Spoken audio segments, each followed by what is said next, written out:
Welcome to the Goods from the Woods. My name is Rivers Langley. I'm Sam Harder. And I'm Carter Glasscock. And today we are so pleased to be joined once again by our most frequent collaborator. He is the grand poobah of Seth's First Impressions. It's our friend, Seth Pomeroy. What's up, America? Why do I do it like a Broadway fucking into the stage? Because you got to give him a little showmanship. Yeah, you're right. I That's like what it. I'm gonna do That's it why next you're time. good on the podcast. Yeah, It's because yeah. I come with the real prestige, the entertainment. Yeah, although you Business. didn't drop your catchphrase. What's up, goddammit? Hello. There it is. What's up, goddammit, is your catchphrase. Welcome to my American reality. That's right. Welcome to my America. I'm bringing the patriotic element. You guys don't have enough on this podcast. I don't believe in anything, folks. Don't worry. We're kind of talking about this off mic, but I felt I should mention, I love a freak show, and I also happen to be a Hollywood celebrity tour guide. And yesterday, Sean P. Diddy Combs had his house Puff Daddy. to the court name. Yes, to the millennials out there. He had his house raided. House is. House is in Miami, but he more importantly had the house that I drive people by all the time. And so the Beverly Hills home owned Yes. by P. Diddy, Sean Combs. Yeah, Sean Combs. And I remember you took me and my parents by there. That's right. Yeah, and And they were like, I don't know who that is. yeah, exactly. Someone trying to run out of the front with a dildo helmet on, and then like the gate closes. Your parents are like, that's P. Diddy's house. Is that Dylon from Dylon? Making the Band? Where have you been? Too much on fire. Too much on fire. They watch that show, but they don't know. Oh, no. Well, shout out to a friend of the show, comedian Neil Charles. I referenced Dylon jokingly on this podcast once, and he Dylon goes, emailed you. well, no, and Neil, Bob Dylon. well, no, I said it, and then Neil goes, that's my cousin. Whoa. Whoa, for real? Yeah. Him on? Probably. That'd be fun. I'll hit up Neil and see next time Dylon's I in bet town. he's real angry. I promise not to talk about Diddy when Dylon's on. imagine. He's Or quite Dave bad. Chappelle, That maybe? guy has no chip on his shoulder. Yeah, there's no way. No Yeah. way. Well, Fought this has back got to be and- kind of gratifying then. You know what I mean? Oh, yeah. shit. Everyone who hates Puff Daddy is having the best time ever. Everyone Yeah. from Making the Band is pissing on his grave. Suge right Knight's like going like this Yes. way, guys. Did I really Yeah. do anything? If you pay for the Patreon, you could see the motion I just made. now. Yeah, Yeah, that's right. It's worth the money. Astounding stuff. I went to go drop off the tour van last night, and then just for funsies, instead of continuing down US Highway 101, I took a ride onto 405 South and made my way just to see the freak show because I knew it would be there, and went by P. Diddy's house, and there was about 25 news vans in the street. They all had the big lights and everything, and there was reporters standing there because it was right before, I guess, the 10 o'clock news. The funniest part, though, was right when I drove past, there was a minivan parked directly in front of the driveway. All of the doors were open, and an entire family was posing for pictures in the driveway. Oh my God. Hell So yeah. that's my P. Diddy update. Sometimes That you're- will happen at the end of the seconds before the bomb comes down. Like there will be a family posing in front of it. Oh, yeah. Like, you know. What it reminded me of is I've had this idea for a documentary forever, and Seth, of course, accomplished documentary filmmaker. Perhaps you can back me up if this is a good idea. I would like to interview everyone who stops to take a picture at the Kevin Spacey, Bill Cosby stars on the Walk of Fame. Like anybody who's, persona non grata for most people. Sure. Because you always see it. Like when I walk people down there, there'll be somebody will stop and get a picture with the fucking Bill They're taking Cosby a star. stand. They And you're gotta like, do. still? They gotta let As- people like you know. I think You sometimes can't cancel them either. some of them I got to be ironic. Right. They're like, I mean, coming up yeah, with of a. course. It should It's be like, a yeah, it should look be a channel on YouTube. I mean, like I've Yeah, that's taken true. people by the oft-told story of when I took someone by the Trump Donald star. Trump star, and it was smeared in human shit. I mean, Yeah. that's it doesn't like. It wasn't like a unique circumstance. Like, that star is routinely like someone gets up and like checks their name off a list and goes and smears diarrhea over that star. Yeah, you're a heroin addict looking to shit. And you're like, where do I? Right here. Take my pants down. You don't do it over Eric Estrada's. He's a Yeah, of course national not. He's treasure. respected. Come on, he's a fucking Renaissance man. I just like that, somebody's dad was like, well, kids, it's 9 p.m. Where do you want to go? Well, P. Diddy just had his house raided. Imagine, Yeah, that's nice. Imagine you live in Kansas. Your whole life true. you've wanted to go to L.A. Sure. You're like, fuck, I'm going to see all the cool stuff. And then while you're there, this happens. And you're like, oh, I could go there. And you're from Kansas, so you have no idea right from wrong. Sorry, anybody from Kansas. But family to me means like national championship or something for like spelling bee or something. They're like, you know who might live like close to here is P. Diddy. And a simple Google search will reveal that information. And I will say the person not directly affiliated with the case that I feel worse for is, of course, P. Diddy's across the street neighbor who was blocked in all day. That would be Oscar-winning director Ridley Scott. Fucking A. Lives directly across the street from P. Diddy, and all of the news vans were blocking up his shit. I wonder if he ever went to those parties. I like to think Ridley was calling in tips. I think he was complaining, putting in noise complaints. Yes. My favorite thing on the news was they kept interviewing all of these like rich kids that live in the neighborhood as they would drive by. Did you see those? Where there was... I didn't watch any of the coverage. Oh, it was amazing. Doesn't Ben Affleck live on that street too? No, I don't. He was gonna, and then he ended up not buying that house. I remember that was part of the spiel for the tour. Yeah. Ben Affleck might buy this house one day. I would say that while I'm supposed to be driving, like looking at kids, like making sure that they love me. It did not work. It would just be like, take us to influencers' houses. Well, this is what it seemed like, because during the news, it was just like kids who, for no reason, were driving, $850,000 Mercedes down the street, just being like, "Yeah, I mean, I saw girls going in there at like 3 a.m. And you're like, why do you say anything then? Fucking asshole! How can he not have girls going in there at 3 a.m? Because that would be a weird thing to like girls, like little girls. Like a guy claimed that he regularly saw party buses full of just women of all descriptions parading into P. Diddy's house at like 2 a.m. I mean, that could be a lie for sure. Right. I mean, there's this rapper in Houston, SPM, who's a bad man and is in jail for doing bad things with a minor. But there is a rumor What's that SPM stand for? South Park Mexican. Okay, cool. Oh, not sex something minor. No. Sex positive Mexican. But yeah, there used to be after he got busted, there was a rumor that was going around. There was just like, yo, he just roll around Houston in a limo full of 16-year-old girls. And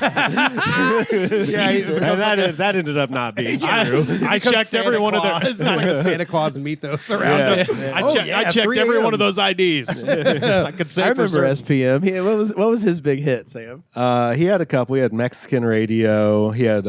He was in Wall of Voodoo. That's just the 60s. He had Wiggy Wiggy Wiggy. You sound like you're making them up.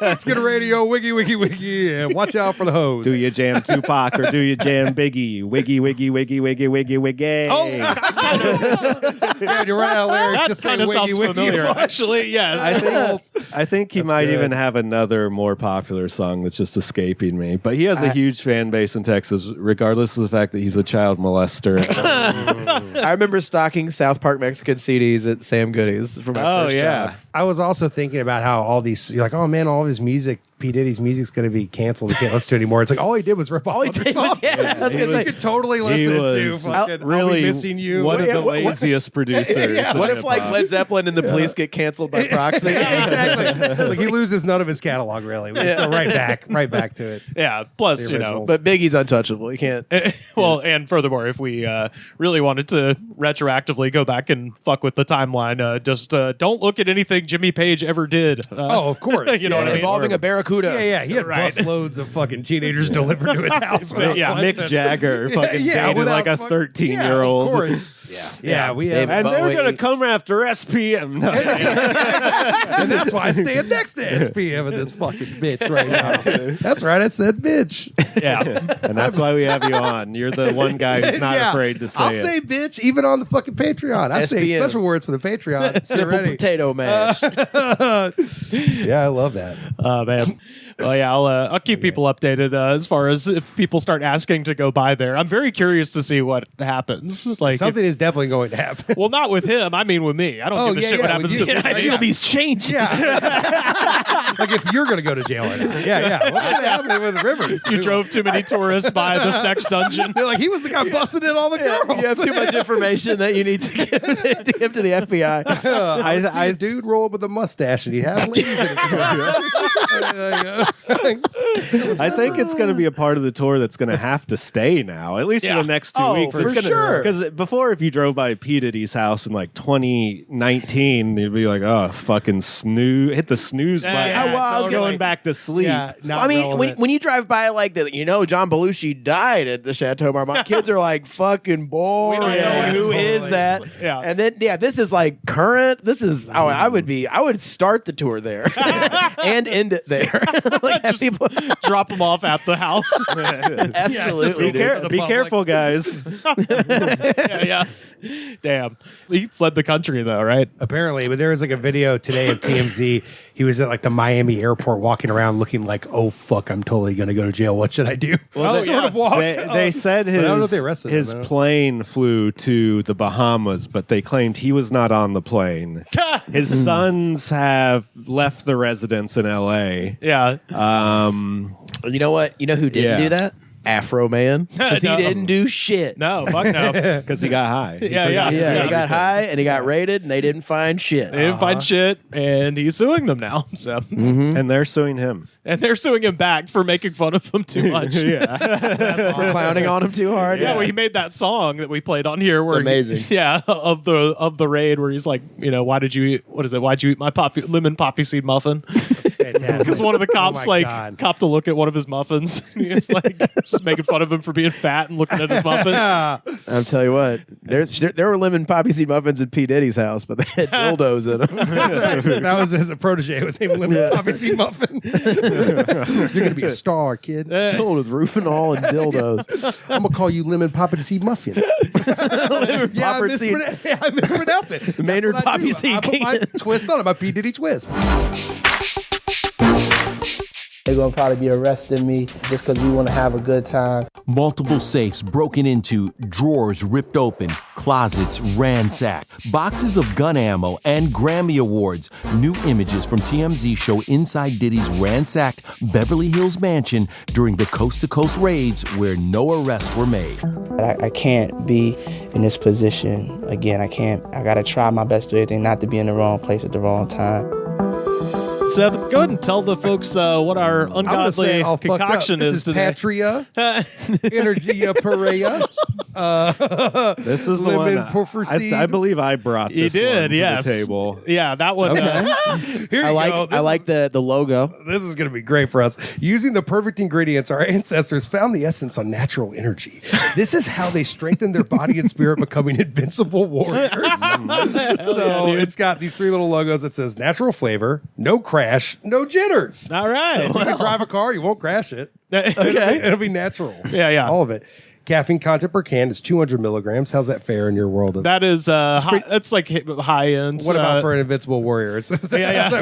Standard issue high end. This is Warforged energy drink. Good God. So this isn't like stare into a corner until you freak out. We'll feel a little pep from this. I don't know. Maybe this is going to turn us into Aztec warriors. Tell us where it's from. Tell us where it's made, Seth. You're holding the can. Manufactured by PSR Brands LLC in Houston, Texas. That's right. So there's nothing more Aztec than Houston, Texas. Is that true? And it's blue raspberry pineapple.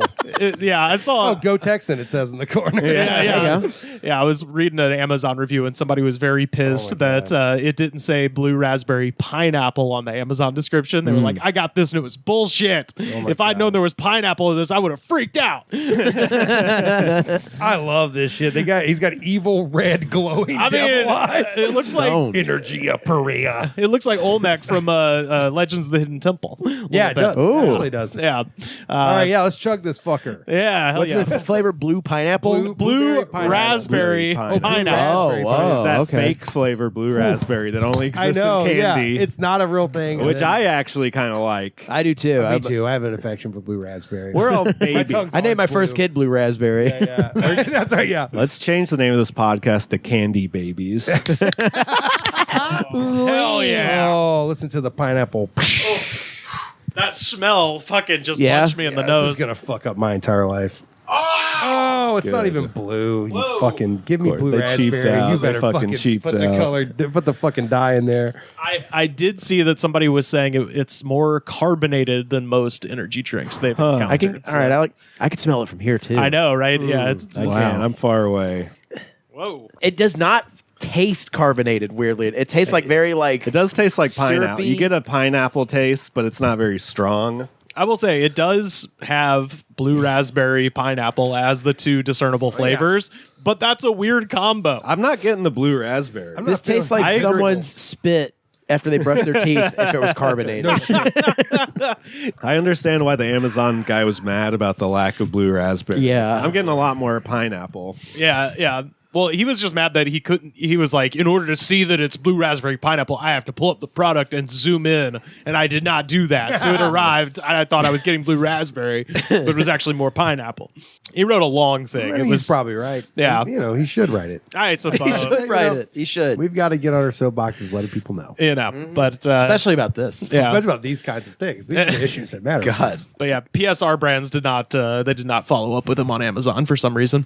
they're busy. I guess they're busy. Developing is new what- flavor this shit- concoctions. What the Invincible What would they Warriors used to respond drink. to? This shit tastes like dick. I think I'm stepping back from finishing this piece of shit. Yeah, man. You're smart. This is Grown one. man, I come in here, you give me this fucking bullshit. You give me this fucking bullshit You after give me all this I do for you. Bullshit. Piece of shit. The other thing that's weird is how it just did not retain its temperature in any way. That's been No, it's literally not cold. It's been literally sitting in my fridge for like 6 months at this point. And boy, as soon as we pulled that can out, it was immediately radiating heat. Insta tepid. Yeah, ugly. It smells so bad. Now it let's see really what smells happens. bad. Let's see what happens, though. Do we become Invincible Warriors? Yeah, well, Let's see. the website says Patria Energy Drink is a great tasting, all natural energy drink, scientifically developed for individuals who require an energy source without a sudden crash. The synergistic effects of the ingredients in Patria Energy Drink You're delivers. telling me there's synergy in here? That's right. Insane. Punch up that copy. Taste that synergy. Get Yeah. some fun words in there, quick. It says that it'll help you get a burst of energy and concentration you need to accomplish daily goals, tasks, and elevate your performance. I was like, I sure. feel like tasks and goals are Yeah. kind of the same thing. Yeah, but is your performance being elevated? I don't know, but I just burped a little bit up, and Yeah. the It's really tastes bad. the air on the way back up is not pleasant. Normally at all. these just taste like bad candy, and this just tastes like some sort of Tastes like it tastes like candy that went bad. yeah. Yeah, old truck stop candy. It does smell like fucking. Also, That's a B-sides collection from your the Gym name's gonna be Blossoms. Puff Daddy's naming different rappers. Your old truck stop candy. And your lemon poppy seed McMuffin. Your whatever I Smush said. Bush Delight. Yeah. What? I promise you millions. It really does have a. I promise you millions. promise you millions. It really does have a body odor scent. Yeah, Yeah, really it smells does. like armpit and like gooch. I'm starting to sweat and feel weird, so I guess. Once you Many know it Aztec smells warriors. like that, you can't smell it without only smelling yeah, that. it's true. I definitely feel like I'm in apocalypto right now. yeah. I'm still giving it like 2.5. Wow, 2.5? That's Because people have been saying I've been a little too binary on my energy drink opinions in terms That may have of. been me, You are I'm behind the sorry. times. you love everything. I either love it or I hate it, and this is like I now have decided my spectrum is Red Bull taste is 0, so I'm going. So it can only go up from there. Okay. So therefore, this is 2.5 steps up from Red Bull. This is better than Red Bull to you? I would drink this all day for the rest Yeah. of my life before I would drink a Red Bull willingly. I think that's the, Jesus so that's Christ. the difference is because Red Bull is like at the top for me, oh yeah. and yours. So like, what Yeah, is me at the too, top? I- What is at the top for you? So number 1, Rise, Baja, whatever. The 3 Bajas are all the same. We've had, Rivers all the has, same. has listed this so many times. Yeah, we, those are all we the don't need same. to go back over this. Yeah. Baja stuff. Number 1, and then 2 is Liberty Pop 3D, and then 3 is Alani Noose Cherry Slush / Kim-Aid. I Here's also the like Kim-Aid. system I just came up with right now on the moment. Red Bull should be 2.5 because that's just the standard measurement for what everyone considers an energy Yeah, drink. less than. Right. So if it's less than a Red Bull or it's better than a Red Bull, Yeah. Hey, you can calibrate your scale however This you want. is less. This is a 1.5. Yes, this tastes You're like being way is too. I shit. would not drink this again. I'm giving this a 1. This is- And the thing is, when we bought these, 2 of these were purchased, and a different flavor I drank one already, and it was a different flavor. it was not this bad. It wasn't the sugar-free variety. I don't remember anything about it, but if it was this bad, I would remember something about For sure. I think maybe the worst part of it, though, beyond the smell, because we've had some smelly ones. Oh, yeah. Beyond the smell is that the lack of cold retention. Yeah, that's weird. I will drink damn near anything if it's cold. It's not super hot out or in here at all. He just pulled it out. I just pulled it out like 5 minutes before we started doing the damn show. It's crazy. It's already lukewarm. So it's been out. It's been out less than 30 minutes. Oh, easily. Yeah. It has some sort of chemical agent that burns through cold. That's what I'm saying. Yeah. Which can't be good for our innards. No. Yeah. What are you giving it, Seth? I don't know, That's a blue good raspberry, answer. pineapple. I think we're in the one. Yeah. range. It's like, It should Tastes be. like fucked up cream soda, truck stop candy. I think we're down. We're down pretty low. yeah. This truck stop one and a candy you half. grab and you're like, that looks good. And then there's dust on the wrapper Exactly, because it's been yes. sitting Yeah, there it's so like- fucking long. Yeah, my grandmother's house, which is in like White House, Tennessee, there is like a they always have these fucked up names like George Number 2. Oh, yeah. I got some guy named George Jones too. Yeah. It's Yeah. like a fucked up Fifth Avenue that's like dusty as hell, and you're like, well, that's all they got. In my hometown, it's TK's Quick Stop. There's TK's Exactly. 1 Uh-huh. through 8 or whatever. I love it. Yeah. Very entrepreneurial sense. It's the kind of place where you find those Reese's cups that aren't Reese's cups, but instead they have marshmallow in them. Yeah, You ever seen those? And then awesome. those are never not covered in dust. Yeah, totally. The last one of those they made was in 1998. Yeah, but this they're is still some just sitting on the dusty shelf. shit. Guys, if you care about Reese's, right now is the best time to get Reese's. The Easter eggs. Top tier 5-star Reese's product is available right now for limited time only. The best time to get it. One of the 2 times of year that's that are a candy season. Yeah. One of the Easter 2 times- season and not Halloween. The 2 times of the year that I believe in Jesus Christ. best time to get it is Monday after the Easter is over. That's what Then it's on everyone clearance. says, but that's what the stores know that now, and they don't drop Yeah. the price right these away. fuckers. What you really do is you go by the school dumpsters right after Easter and you go pick up all that free candy. And start hitting You on gotta the kids. you got to get P Diddy out of the way. That's right. You got to sneak into their house, right? Yeah, right. Now, if you're looking for a real candy, Well, Patria, I wish you were better. That's unfortunate. Yeah. Cool can. The fact that I you will would say- Very rather cool drink can. the fact that you would rather drink 16 ounces of that over like a 12 or 8 ounce Red Bull is insane to me. Absolutely. yeah. We're talking original flavor here. If you're giving me the summertime mix or other bullshit, But if you're just gonna chug it, wouldn't you want less? I usually sip. Oh, you would sip this? No, not this, but I mean, generally when I'm But enjoying energy drinks, I'm not chugging. I mean, every time I brought it to my face, it like cracked a new egg. Like it fucking. I'm just stinks. saying this is a chug energy drink, and so is Yeah. a Red Bull. So if you had to chug one or the other, You're right. It does It'd have still the be this for like me. all 0-calorie drinks. It doesn't like coat your mouth with it though, No. so it's gone once you. and the aftertaste is shitty, but it does. It's not in your mouth for That after long, a couple yeah. seconds. Red Bull's like hard liquor or something. You want it to hurt. You're like, yeah, it's fucked up. I know it. To me- it's fucking my whole life up. To me, You wanna taste the it. Rockstar Original is like the bad Oh, Red Bull. yeah, That's for the sure. worst. I don't know that I've had a Rockstar Original maybe ever. Oh, dude, that's the next one we're doing. But then. it's just going to taste like fucking Red Bull no, nonsense. it's not. It's slightly different. We should do but the some fact like. that you've never had one of the most common energy drinks. I've had ever, their other flavors. I'm a big, because I their love- other flavors are good. Yeah. We should do some regular energy drinks and then just have an unsuspecting guest on and be like, we're going to drink a Red Bull today. And they're going to be like, oh, great. Pretty crazy. What's it taste like? It's like, no, normally we drink something called like pussy fart or something. Fucking wild.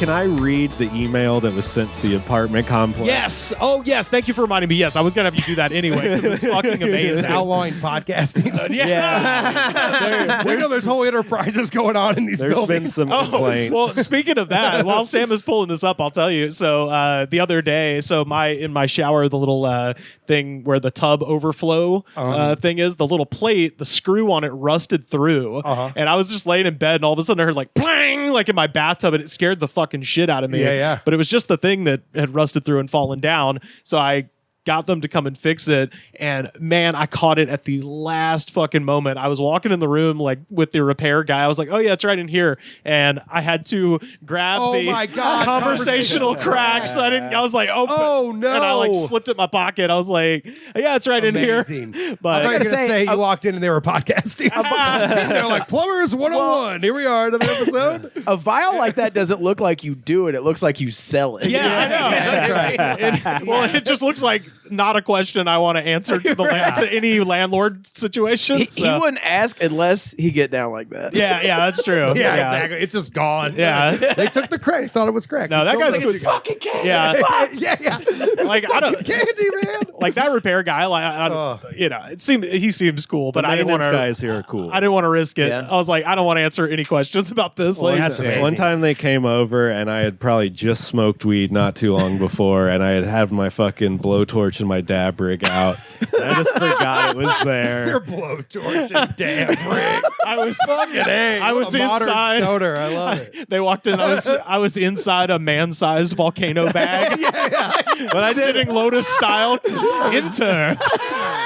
Zipped from head to toe. I kind of didn't even like realize or think about it, and then on his way out the door, he was like, "Okay, stay safe, man." Stay safe. And that's when I was like, "Oh man, I look like a fucking meth user." good shit. No one who doesn't smoke weed knows what a dab rig is. Yeah. They just see a blowtorch and they're like, "Okay, heroin boy." God. Well, you're just gonna tweak off in front of me. Huh? All right. Well, Yeah. So, speaking of handyman for apartment complexes, on the way over here, I got a job as a handyman for the apartment complex. I was parked because it was street cleaning, so I parked in my neighbor's parking. His car is too big for this space. And I parked in there. He lets me park in there to avoid whatever getting a ticket. Yeah. And it's a very tight space. And I was like, shit, I'm late. I jammed, I went in reverse and just clipped my mirror. And my fucking, and I was like, shit. And the handyman was there, and he was like, came and picked it up. He's like, you need this? That's like hell. I was like, response. yeah. And he was like, hold on, I got some tape. And he taped it for me. I was like, thank you, dude. So What a shout out to handy Saul. He's a very nice man. What a handy man. Shout out to all the handymen listening Shout to out the to my damn dad, show. my newly retired father. Yeah, Saul. Oh, yeah. He was a handyman maintenance guy for many years. Oh, no shit. There you go. Props to the handies. Okay, All right. so we received an email. Yeah. Yeah, let's hear this email. Yeah. That's where the good handies come That's from. right. Carter's apartment complex. A weathered handy. No, yeah, I was gonna say you get a mid-tier handy in my apartment. The handyman, yeah, but I mean, it's a super handy. That's why they call him a super. I'll tell you what, Rough Okay. like a British blowjob. rough like a British blow job down the pike. Now I'm time to rap. Now it's time to fight. Rough like a British blowjob. Cypress Hill type shit. I was gonna say, I think that started off as Daddy Yankee and then became Cypress Hill. And then it got angsty. It was like mental health issues. All right. To get hectic with the British rap. Straight back to it. Okay, sorry. Continue. Okay, so our apartment complex has a long-standing tradition of when they have an issue with one or two residents, they email everyone. Awesome. So that So not it's- single anyone out. My dad used to take this approach when my brother fucked up. All emails are subtweets for our apartment building. and usually they're who you are. Usually they're very professionally written and normal. Yes. This is the first one that I've ever seen like this. Yeah. Hell This one's yeah. amazing. And it starts off normal. All residents be advised all dogs must be approved by management.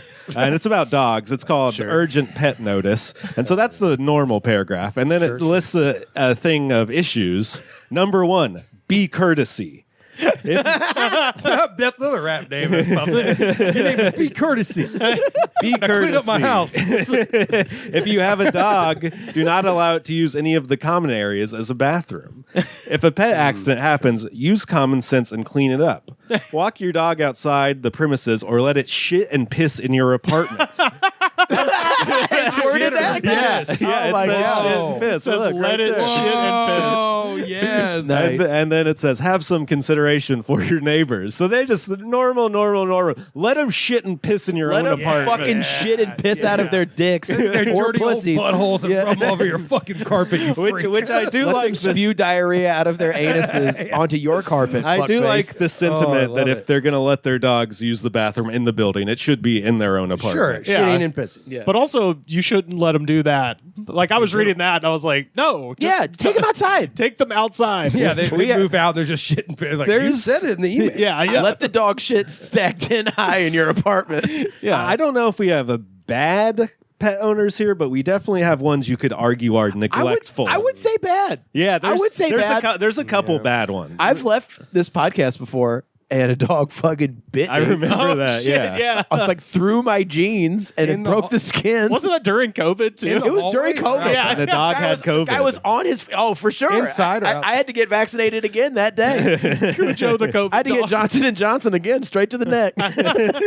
Fucking no! Like this guy was on his phone, and I was like, I wasn't trying to pet the dog. I was trying to get through to my car to go downstairs. Yeah. and he's just like, he's on the phone. The dog's like, it's like a tiny little shitty dog. I was like, excuse me, sorry, okay, pardon me, and it fucking bit me on the leg. I was like, ow, what the fuck, man? And he shrugged his shoulders and walked away. Hey, that's what happens with my dog. I wish I could be that kind of dude. Dude, there's a guy who's leaving his dog just out in the hallway at night.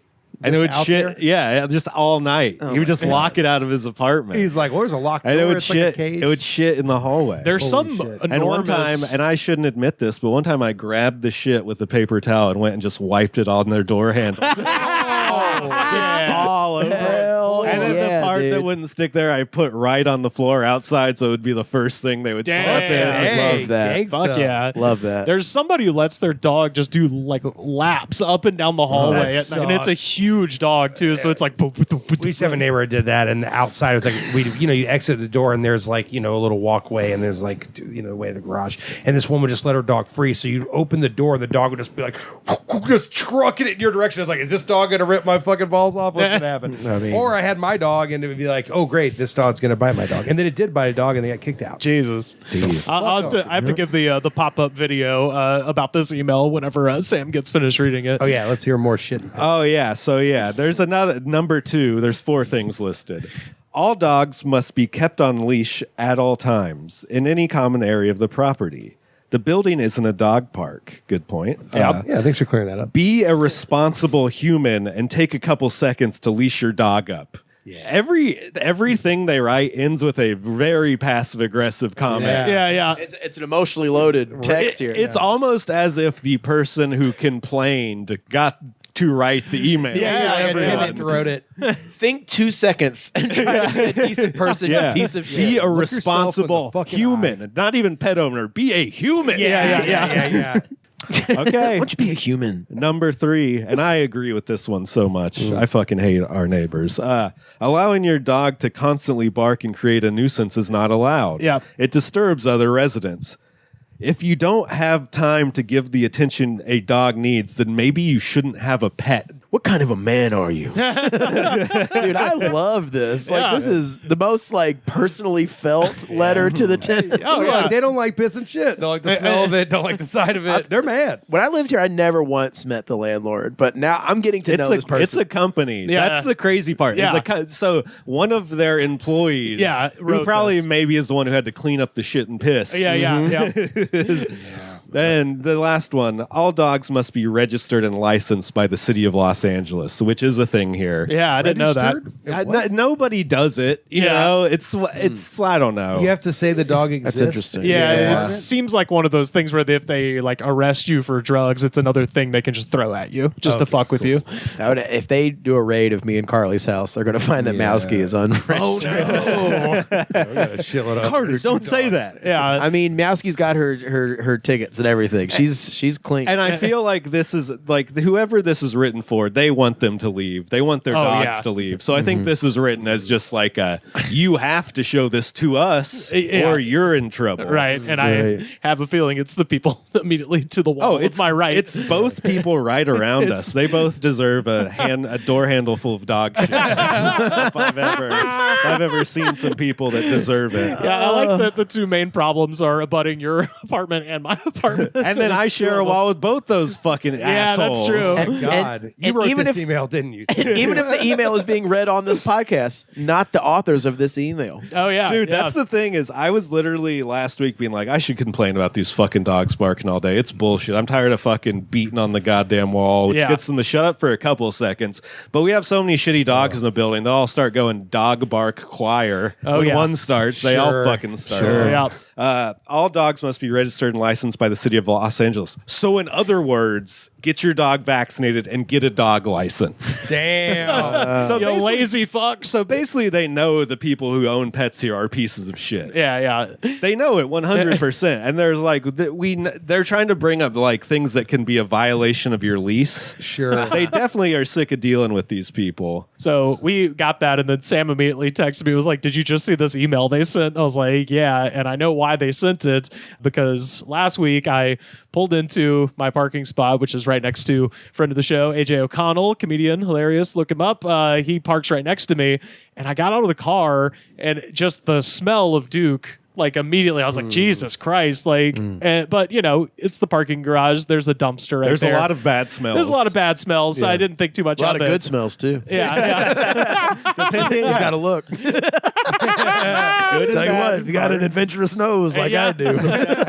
subjective. You can find pineapple blueberries everywhere. You know, and AJ's car was there. So I go upstairs. The next morning, I go to leave to go to work. AJ's car is gone, and there is now the biggest poop Pile. I've ever seen. And it was like a couple of pieces to the point where Sam brought up the point, like, are you sure it was a dog? I'm like, not 100%. I was Yeah, gonna say for sure. I've seen human remains. Absolutely. Yeah, in well, that. the only reason I think it was a dog is because it was literally dead center in the middle of the parking spot, which Yeah. would have been very much open to the public. So I do that's think it was true. a dog, and there are specifically the one we're talking about, a huge fucking dog here, the one that runs laps up and down the fucking hallway, if I had to point the finger. But yeah, it was just funny because I was like, Jesus. And then as I was leaving, I saw the maintenance guys downstairs, and I was shitting out a double and a couple of beers. I saw the maintenance guys downstairs and just thinking, like, God damn, these guys have to clean this up. Yeah, and then they are the ones. that sure have to clean enough, it like up. 4 days later, this email came in. So I was like, yep, that was fair, man. That was one of those people that had to clean up that giant Duke in AJ's parking spot. So anyway, That's some cold shit walking away from a bunch of Duke. That's fucked up. And that dog better got down there on its own and dutied all over the place. Sometimes when you live in a thin apartment complex with thin walls, you can just tell people suck because how they act in their own home, and you can hear it. And oh yeah, I think two of the people we are very aware these emails are directed towards. yeah.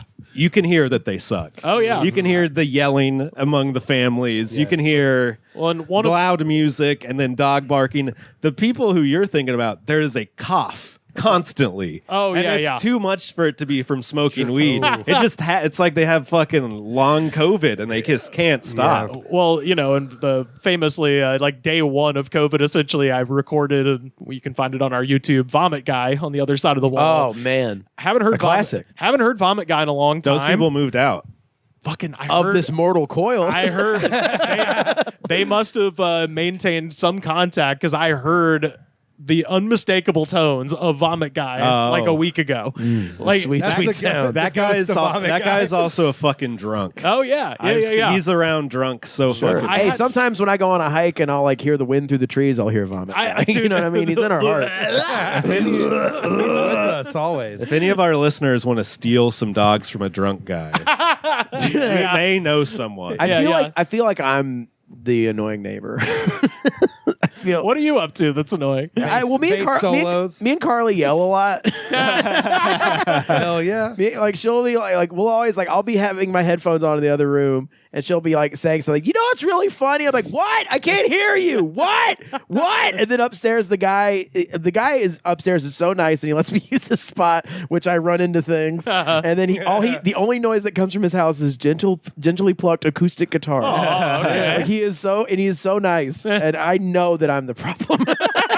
But he's never had a problem until I get some sort of like passive aggressive email. It's like, if you feel the need to yell to people in the next room, maybe get your lazy ass up and talk to her. Maybe you don't deserve to have a girlfriend. According to you, she's starting the yelling. You should tell Carly, be a responsible human. Come in the room, wave your hand in front of my face. I'm blameless. I'm totally blameless. That's right. No, when she's gone, I draw those fucking curtains and it is silent time. I know you do. This podcast and bring up with your ass. No, she knows that's what goes on. I'm interested to know if anybody listening has gotten anything similar from a landlord that includes the words piss and shit. I feel like this has to be No, I can't. Pretty rare. No. I appreciate his directness. upfrontness. Yeah. I love it. Oh, I do totally think it's one of those maintenance guys that type that out. It's like I had to touch it. I was gonna say you. He's like, I just want to add one thing to the email. Let me see it real quick. Okay. All right. Let me punch this up a little It's bit. good to go. It's good. Before, I have complained about it before and used the words piss and shit in the complaint. And then after I hit send, I was like, should I have used the words piss and shit? And now I'm totally, I'm So validated. it was you that wrote I'm this. validated. Takes away some of the word. sting if you say urine and fecal matter. Yeah. No, it's Pee-pee piss and and shit. poo-poo. I'm pissed Pee pee about it. poo There's poo. pee-pee and poo-poo all over the goddamn place. There's doo doo and wee wee everywhere.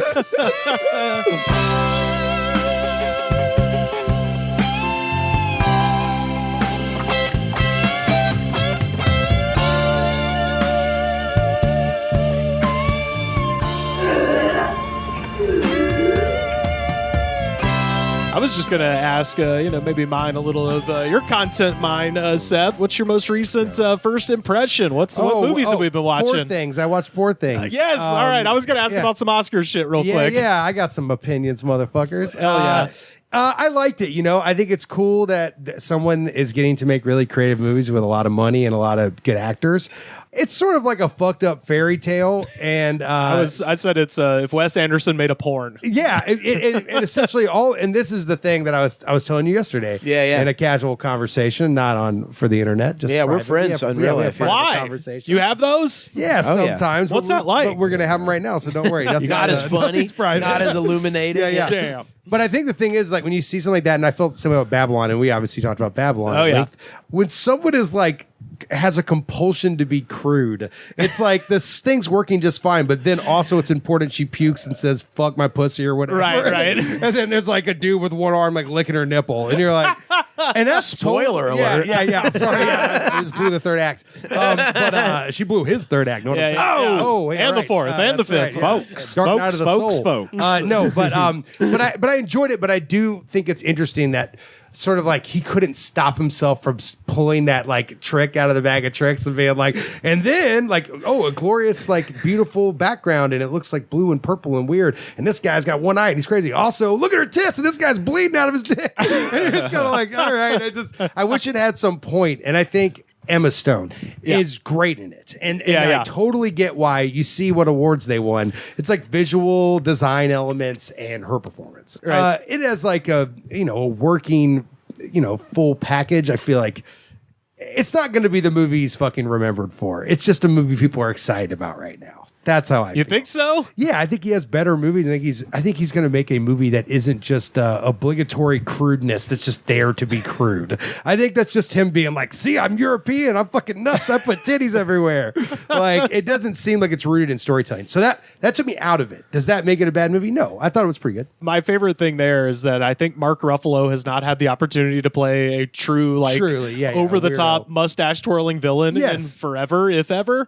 Yeah, if ever, He was slipping on that accent like a motherfucker, where he was like, oh, I didn't give a shit. It was so fun. Doing it right. It was so fun. I didn't care. Yeah, no, I thought he was fun in it, and I thought, like I said, it's cool to see. And Willem Dafoe was incredible. Yes, yeah. His character is the best part of the whole movie. And I goddamn love Willem Dafoe. and he's great. His Rami Youssef great. too. Yeah, they have like Fun to see him. There's cool stuff going on in it, but I just feel like 5 years later, you look at it and go like, oh, that was pretty cool for the time we were all excited about it, but I don't know if this is that special. That's how I feel about it. Like he's building to a crescendo. Yeah, I think maybe his earlier films maybe was more, he's having fun playing with American money. Yes. That's what's going on. This is true. He's having fun because Hollywood has allowed him to sort of go, hey, we like you. We like that you're like using our Hollywood actors to make your weird movies. Did you see The Lobster?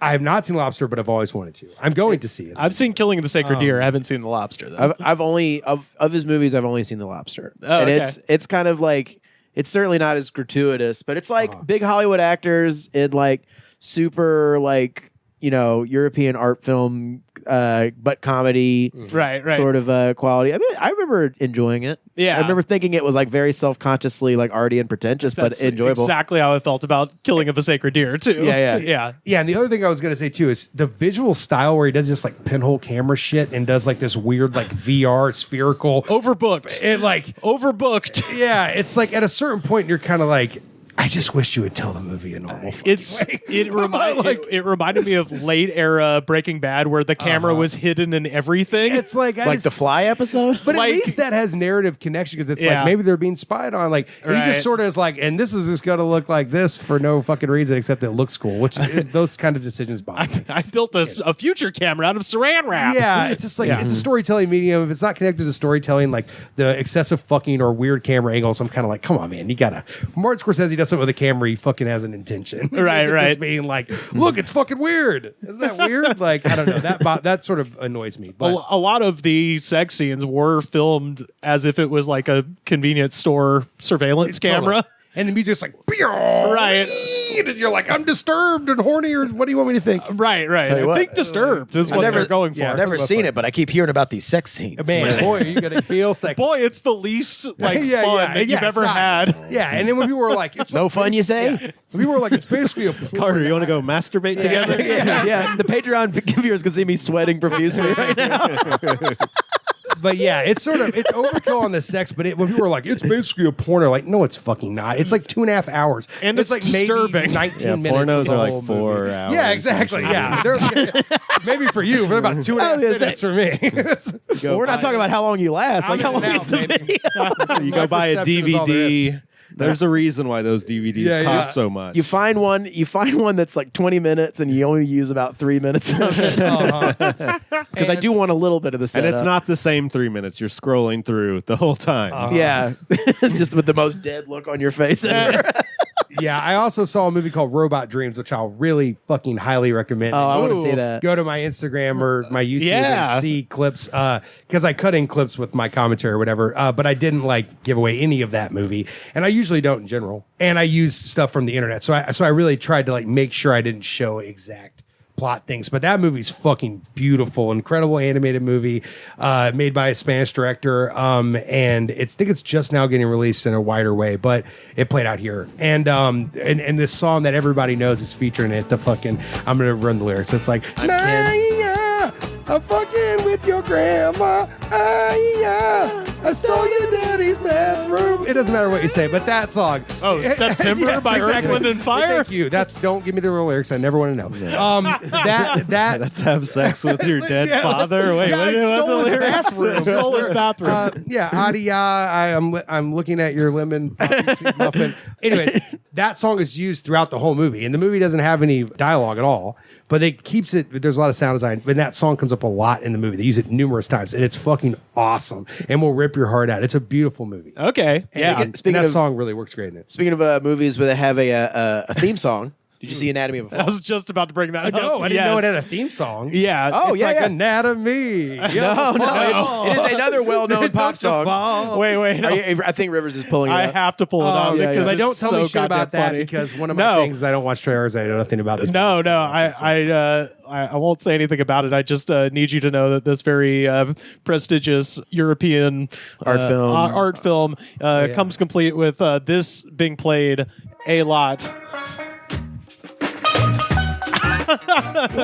Weed smoking shit is going on. This is in that movie. Bacal Rhythm and Steel Band's cover of 50 Cent's PIMP. And they use That's such a modern. We live in such a weird modern time. No, and I will say there's a very specific reason they use this, but they did not explain this when Anatomy of a Fall won Best International Picture, and they started Best playing writing too, right? Yeah, they started. Oh, they started playing. They started playing PM, and if you went on Twitter, everybody was like, "Why are they playing PIMP by 50 Cent?" It's like funny. we have to see the goddamn movie. See, but this is if you're making some European movie and you want American audiences to react, put some fucking mandolin cover of like gin and juice, and everyone's like, but it's still an art film, but it has this hilarious. Oh yeah, like, people love that sort of like cultural touchstone. I think, God, what was that movie that used 5 on it in a spooky way? Us. Yeah. Now, did you see movie. Did you see how the Beetlejuice trailer? They tried to do the same thing with like the man, me with the tally ho. We've been laughing about that for the last couple of days. Yeah. You better not do this fucking shit with Beetlejuice. I know the Child's Choir version. Yes, of, and I like purposely don't watch trailers. That's like a big part of just because you can tell if a movie's going to suck by who directed the fucking movie. You could always figure out if it's someone who just does it for the studios and doesn't give a fuck, or someone who's got a creative voice. You can instantly figure it out. So I don't need to watch trailers. If I'm curious, I'll see the movie. So our friend John sent me that trailer and was like, "You have to watch it." I was like, "I don't watch trailers. I don't want to see it because I might see that movie. I don't want to know anything about it." And he was like, "No, just play it for 1 second." And I played it. It started with like.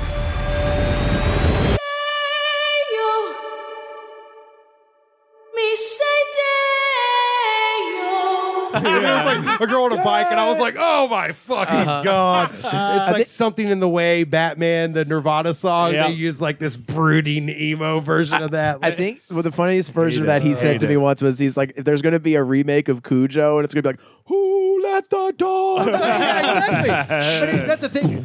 The idea is just as credible. That's why you're like, that's a terrible idea. Like, but people love that kind of bullshit. Like, oh my god, did you see? Because they used it. You're like, yeah. It's like people who watch fucking guitar covers of rap songs on YouTube. Absolutely. Just millions of views of why people listen who to a new need song? Yeah. not be allowed to do anything. Torture. Guardians of the Galaxy 3 used, and I'm glad they got a paycheck, but Space Hogs in the meantime. Yeah. But they turned it epic. So it was But like. at least that those movies already are rooted in some sort of like mixtape, Right, concept. At least it's something to do with the story and not just like cheap grabs to get an audience super psyched or whatever. Yeah.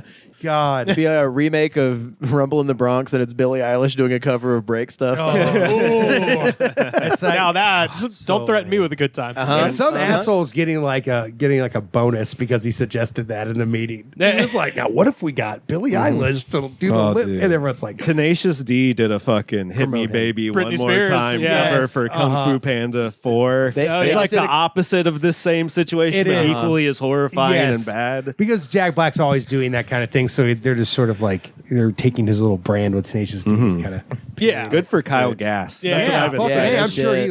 I'm Glad sure he got he's a like, paycheck. Thanks for calling me, KG? man." Yeah. God bless KG. I saw Jack Black walking in Los Feliz, and he was like stoned, wearing giant headphones and had very much like he had like a kid's costume on. Yeah, And it was that's very how he leave me the dresses fuck now. alone energy. And he was just like walking towards the cheeseburger that he was going to buy. Like intent, and I was like, he couldn't be more himself. I was going to say, God bless him. Yeah, he's a national Like, treasure, that awesome. man. Like, I'm not gonna fuck with this guy. Let him get that cheeseburger.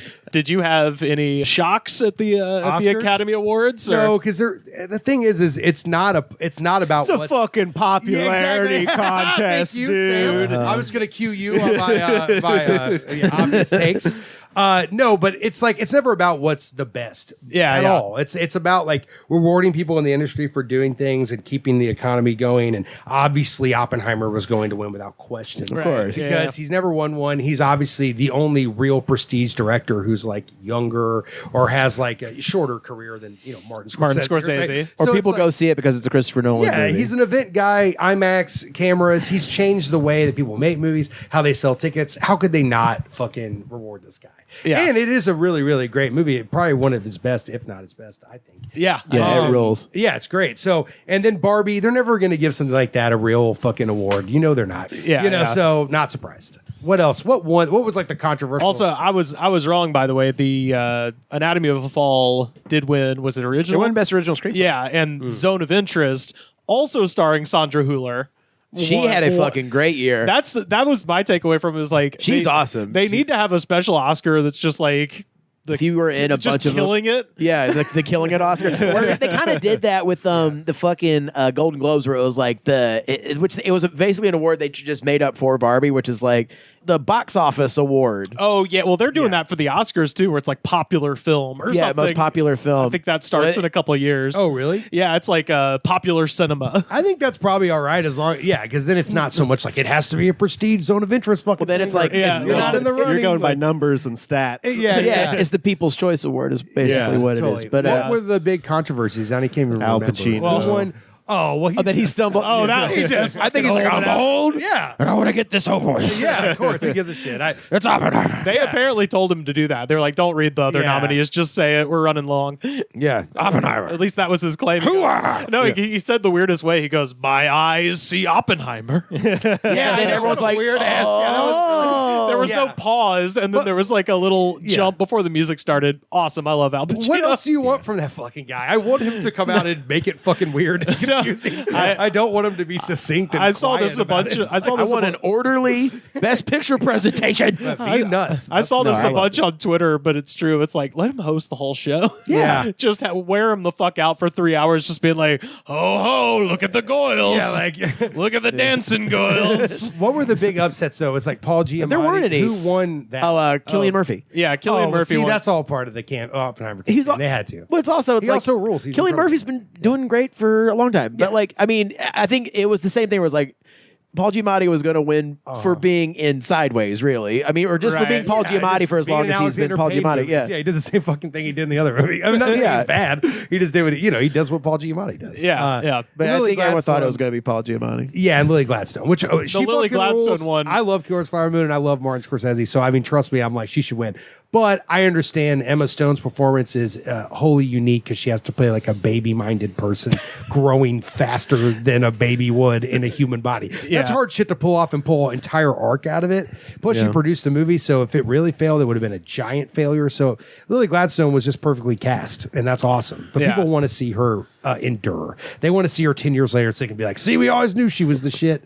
You know what I mean? Like, they don't give it to your first That try. picture. I don't think there were any like Oscar outrages. That was it was the just one. like it was a very Lily Gladstone. The Lily Gladstone one, yeah. was the one. She rules. I have a lot of respect That for her. picture of her and Marty afterwards was like, oh. But he's lost so many fucking times. Like if you watch the clip of him winning for The Departed, he throws his hands up like, I guess they had to. Yeah, like, he's not like, He's like, hey, fuck it, whatever. Like, I just caught the end of it, and Martin Scorsese's face when they're doing the Best Director award, he just looks so pissed. yeah, he's like, this ain't gonna fucking happen. He I know looks it's so not. pissed Yeah, he off. doesn't get. He's big into I don't give a shit time right now. And a friend of ours met him and works with this company, and so he was like, hey, we'd love to do this with you, and he went, I'm very old. I have a limited amount of time, and I only want to work with people I know very well. I'm sorry. And it was just like, I can't even have this conversation. It's a waste of time. Like I'm so fucking old. If I don't just make the next movie, which is the story of Jesus Christ, that's what he's doing, which is amazing because Last Temptation 2? Yes, well, because Last Temptation basically ruined his career, and he had to make the bad music video and Color of Money before they let him do what he wanted again. And so he's now at the point where he's like, well, I'm going to be dead in 10 fucking years, so like I'm just going to do another Jesus movie. If they want to burn me down, do it.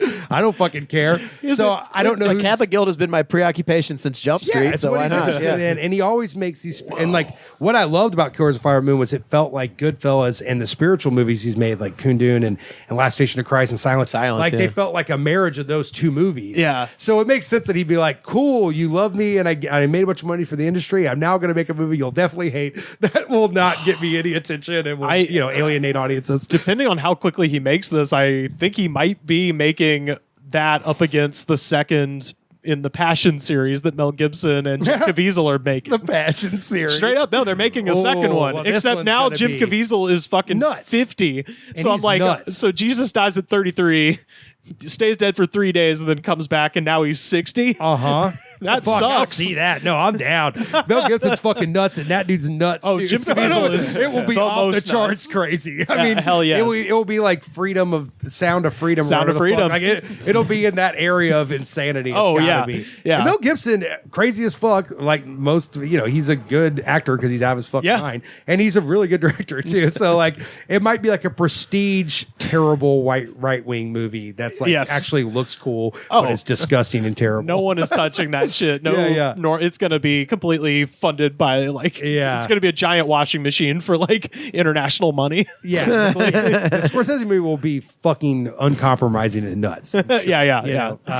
So I think that's awesome. He's gonna get to do that. Yeah, I finished. I saw Zone of Interest finally. Yeah, that was seen that it. was the I want last to. one. It's great. I kind of feel because you guys went and saw it, and there was somebody making out in Zone of Interest. Someone pulled a full Seinfeld when me and Carly went to see it. Yeah, That's amazing. And also, the funny part too is I didn't know what it was about. And That's so funny. I was like, oh, maybe it's like a sci-fi movie or something.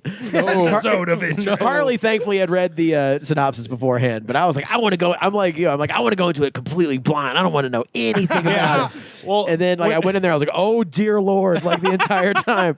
But great movie. Well, like when I watched it, I was thinking to myself, I'm like, if the people who were making out of that movie managed to get in late and miss the reference to Auschwitz, you would just think you were watching a boring movie.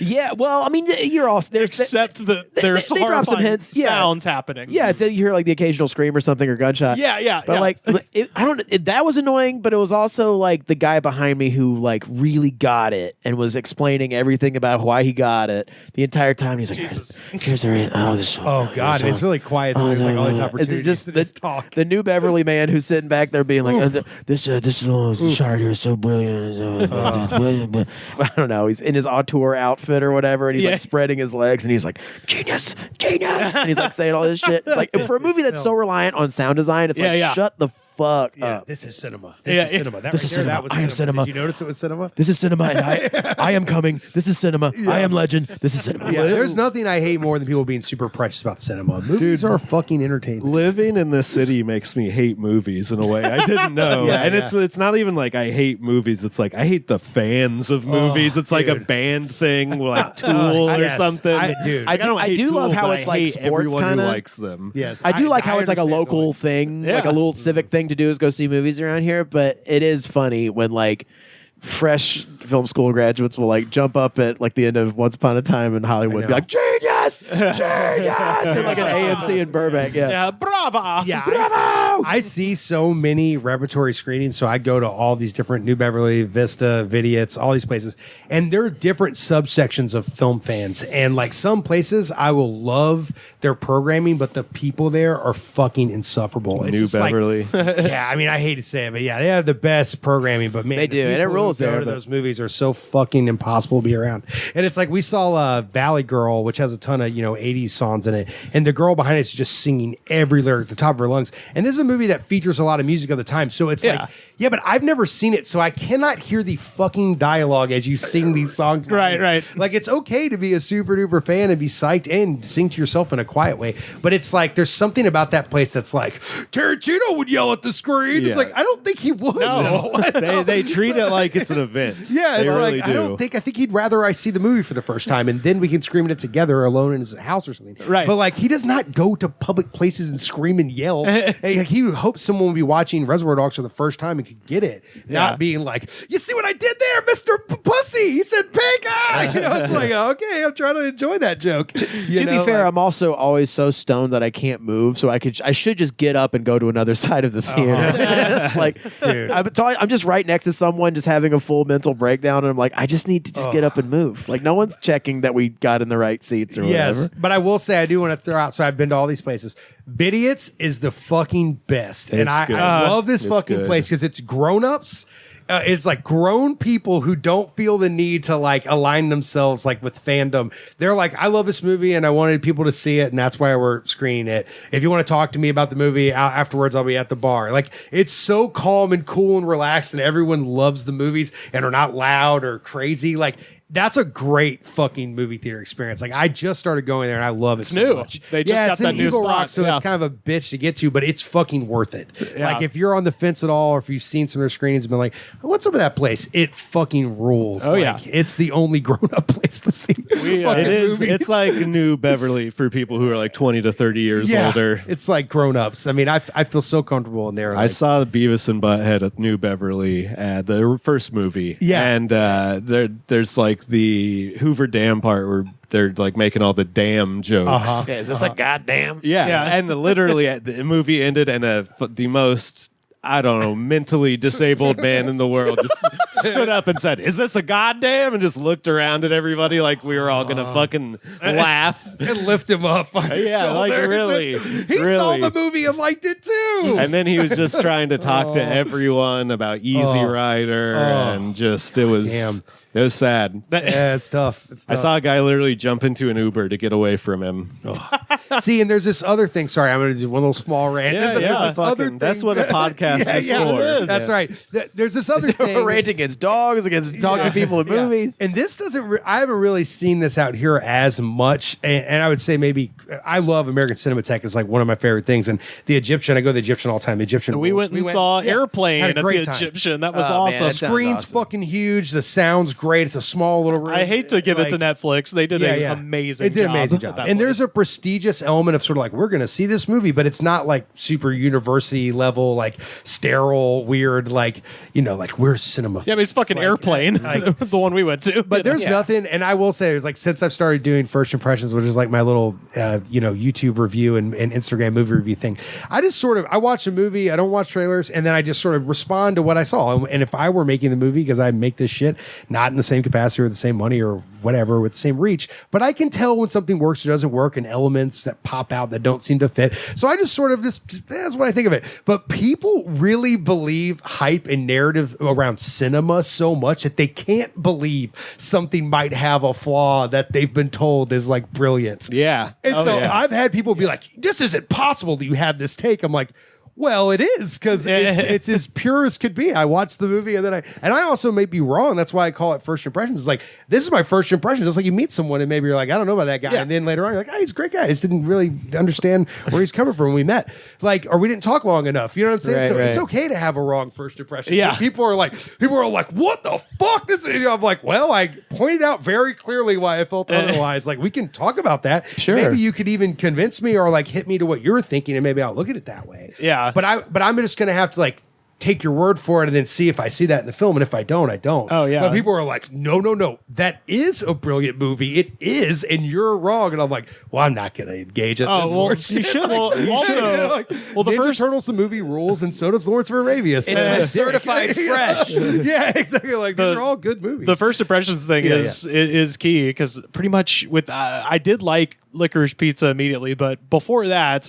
basically every P.T. Anderson movie from There Will Be Blood up to Licorice Pizza I watched was like, okay, what? And then you watch it again and you're like, oh. Exactly. And I made the mistake of friend Jay Light, a great comedian out here in LA, has a podcast called Blockbusting. And it's just basically come on and talk about a movie that everybody loves that you fucking hate. Okay, yeah. And I had just seen Phantom Thread and was a raw edge about it. So I was like, fuck Phantom Thread. Let's talk that shit. Yeah. But because I like to do my diligence before I go on a show, I was like, I'm going to watch it again. And halfway through, I was like, oh my God, it's amazing.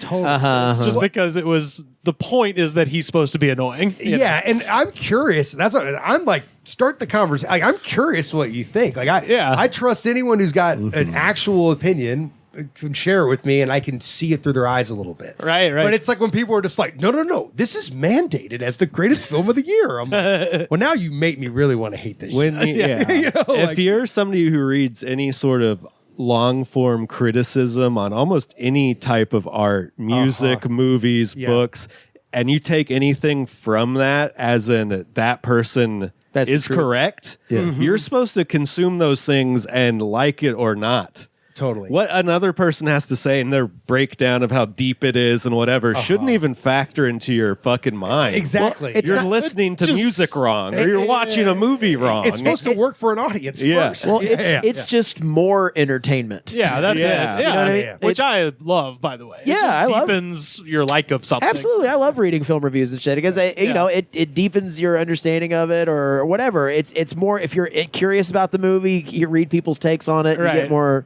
from it. It doesn't need necessarily to form your opinion, and critics are wrong all the time, which is funny because movies of their day get heralded as these masterpieces, and then 20 years later they're looked at as just completely relics of their time.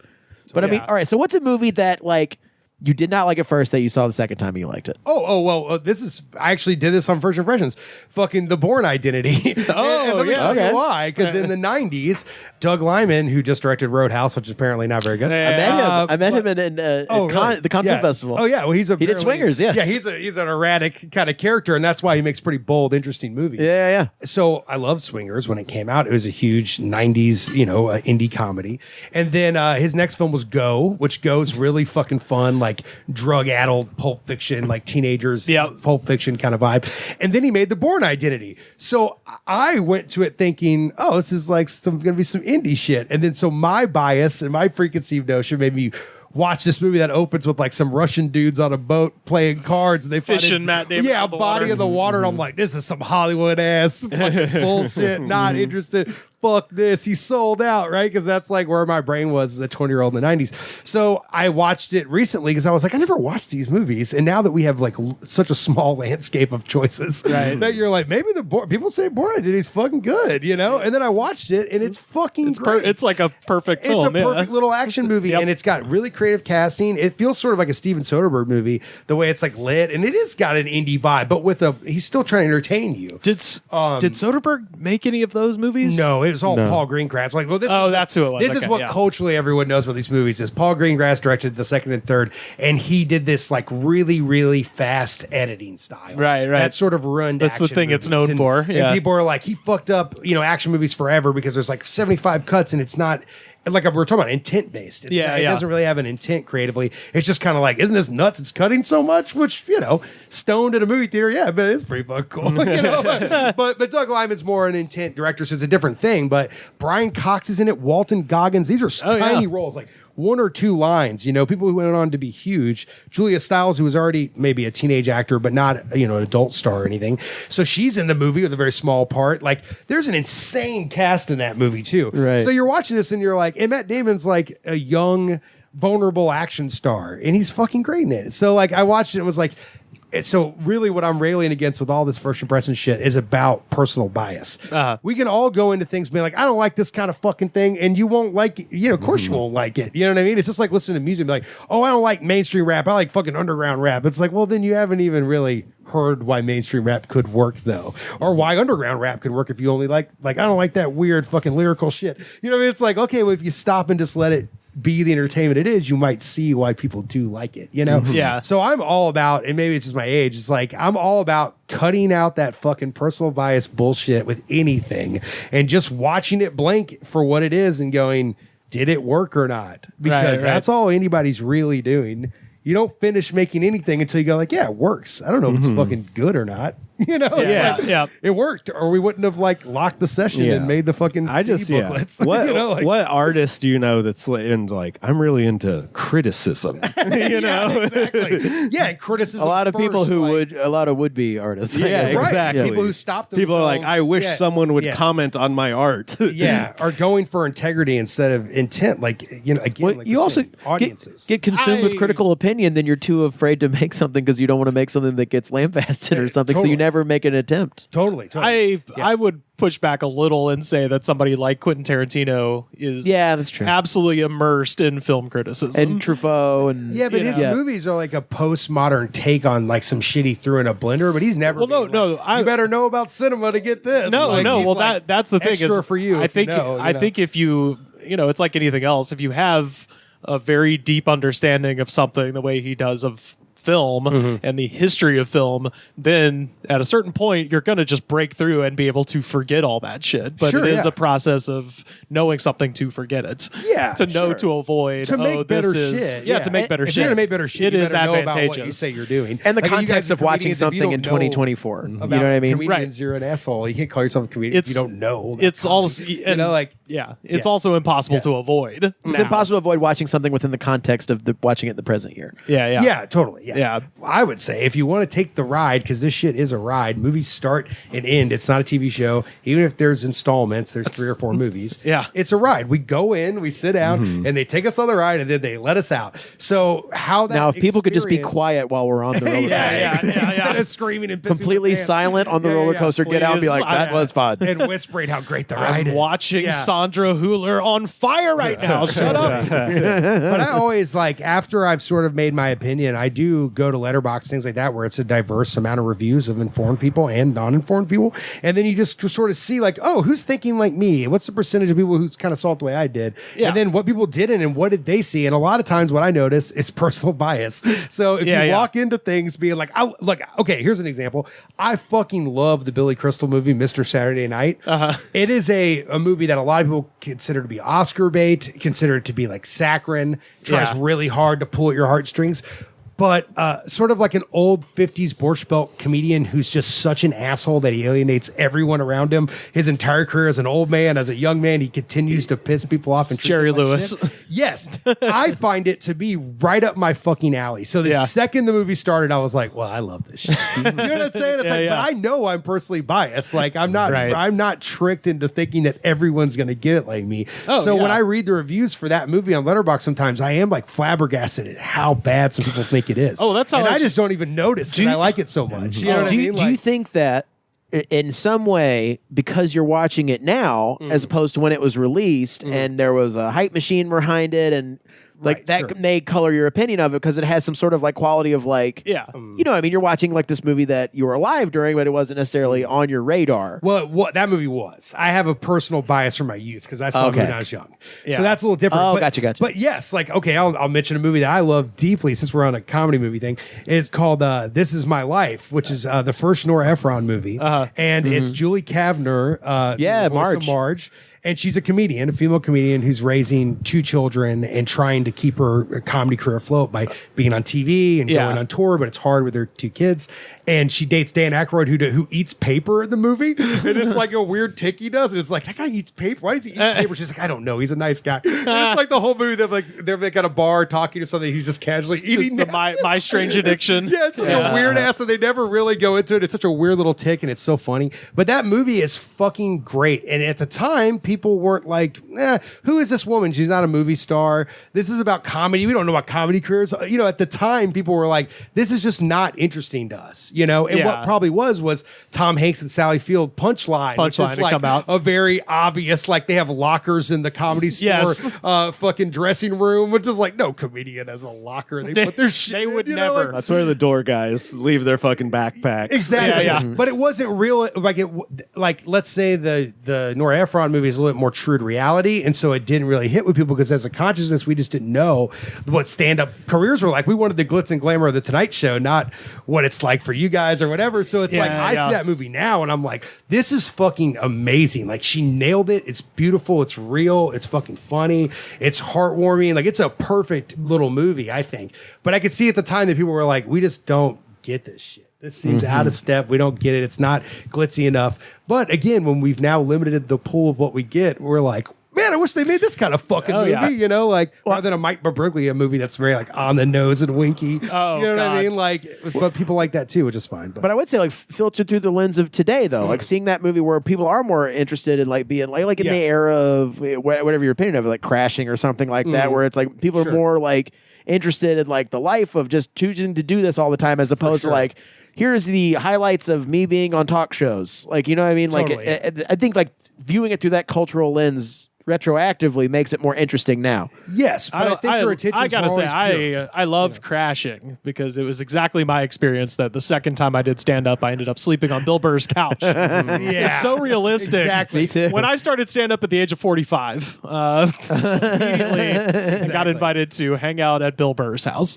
That's how it happens. Yeah, but that's the thing. That's what I'm saying. Tale as old as time. The intention there is to market something to HBO and use this network of comedians. Not saying anybody did anything wrong. That's their intent. I did. That's their career. Yeah. That's their job choice. They're I had this show idea and we can bring in all these comedy people and that's how we'll populate it and make it worth watching. Right. So I understand all that. But the bottom line is Nora Ephron, she had nothing to lose. That was her genuine expression. Totally. I want to talk about being a female comedian. That's why it's still good. In that way, it wasn't fake. In that way, and keeping it really grounded and true to life, it was kind of forward thinking. Exactly. And it lasted in a way that I think Punchline. I mean, I can't even imagine that's why. I've never seen either movie, so I don't know. Well, you should watch them. I think you guys would love This Is Your Life. It's Nora Ephron. I mean, I know obviously she made I think Sleepless in Seattle is a fantastic movie. So I mean, you've got Male's a little wobbly, and then it gets even wobblier as it goes. But when she's good, she's fucking untouchable because that's her talent. That's who she is. She's a great writer, you know. Hell yeah. But anyway, so I'm very much in discovering these little movies that got lost like that, where it's just like a weird movie box that would have been in a video store that you saw in 1991. Just walked by 90 times. And you're like, I don't know what the fuck that touched. is. Yeah. You know, like, oh yeah, that's my favorite kind of thing, to find those little movies and see how fucking good they are. Like, I talk about all the time the concept of like a poster that you've seen turning yellow on the window of your local video store in the 90s. Totally, but it's a movie you never fucking saw. Totally. Like, my perfect example of this is the film Unnecessary Roughness. Oh, fuck yes. Scott Bakula, baby. Sinbad. I just know it because it's the football. It's the football with the mustache and the sunglasses. I love Quantum Leap, so I was aware of that movie when it came out. I saw Scott Bakula riding his bike through the Grove, which you're not supposed to do. Yeah, you're supposed to walk your goddamn bike. Hey, he saved so many lives as Sam no Beckett. exceptions for Sam Beckett. What also speaks to our age. It's interesting to think that like kids now will be like nostalgic about flipping through tiles. They don't even notice them. In Netflix. They don't even fucking notice them. Sure, you know? you're right. Yeah. I think like cinephiles will like there will definitely be cinephiles in the future, and they'll be like, I remember what's the deal with this fucking weird shit on Shutter, and like, you know, like, it'll mean more to them because that's what I'm saying. Like Mr. Saturday Night, I saw it at that age. I still love City Slickers. We saw that together. City Slickers. Fucking rules. But so that time I was our family was very much into Billy Crystal movies. So I just was ready to go, bought the ticket, loved it from day one. But because I had that nostalgia sheen, I can admit that.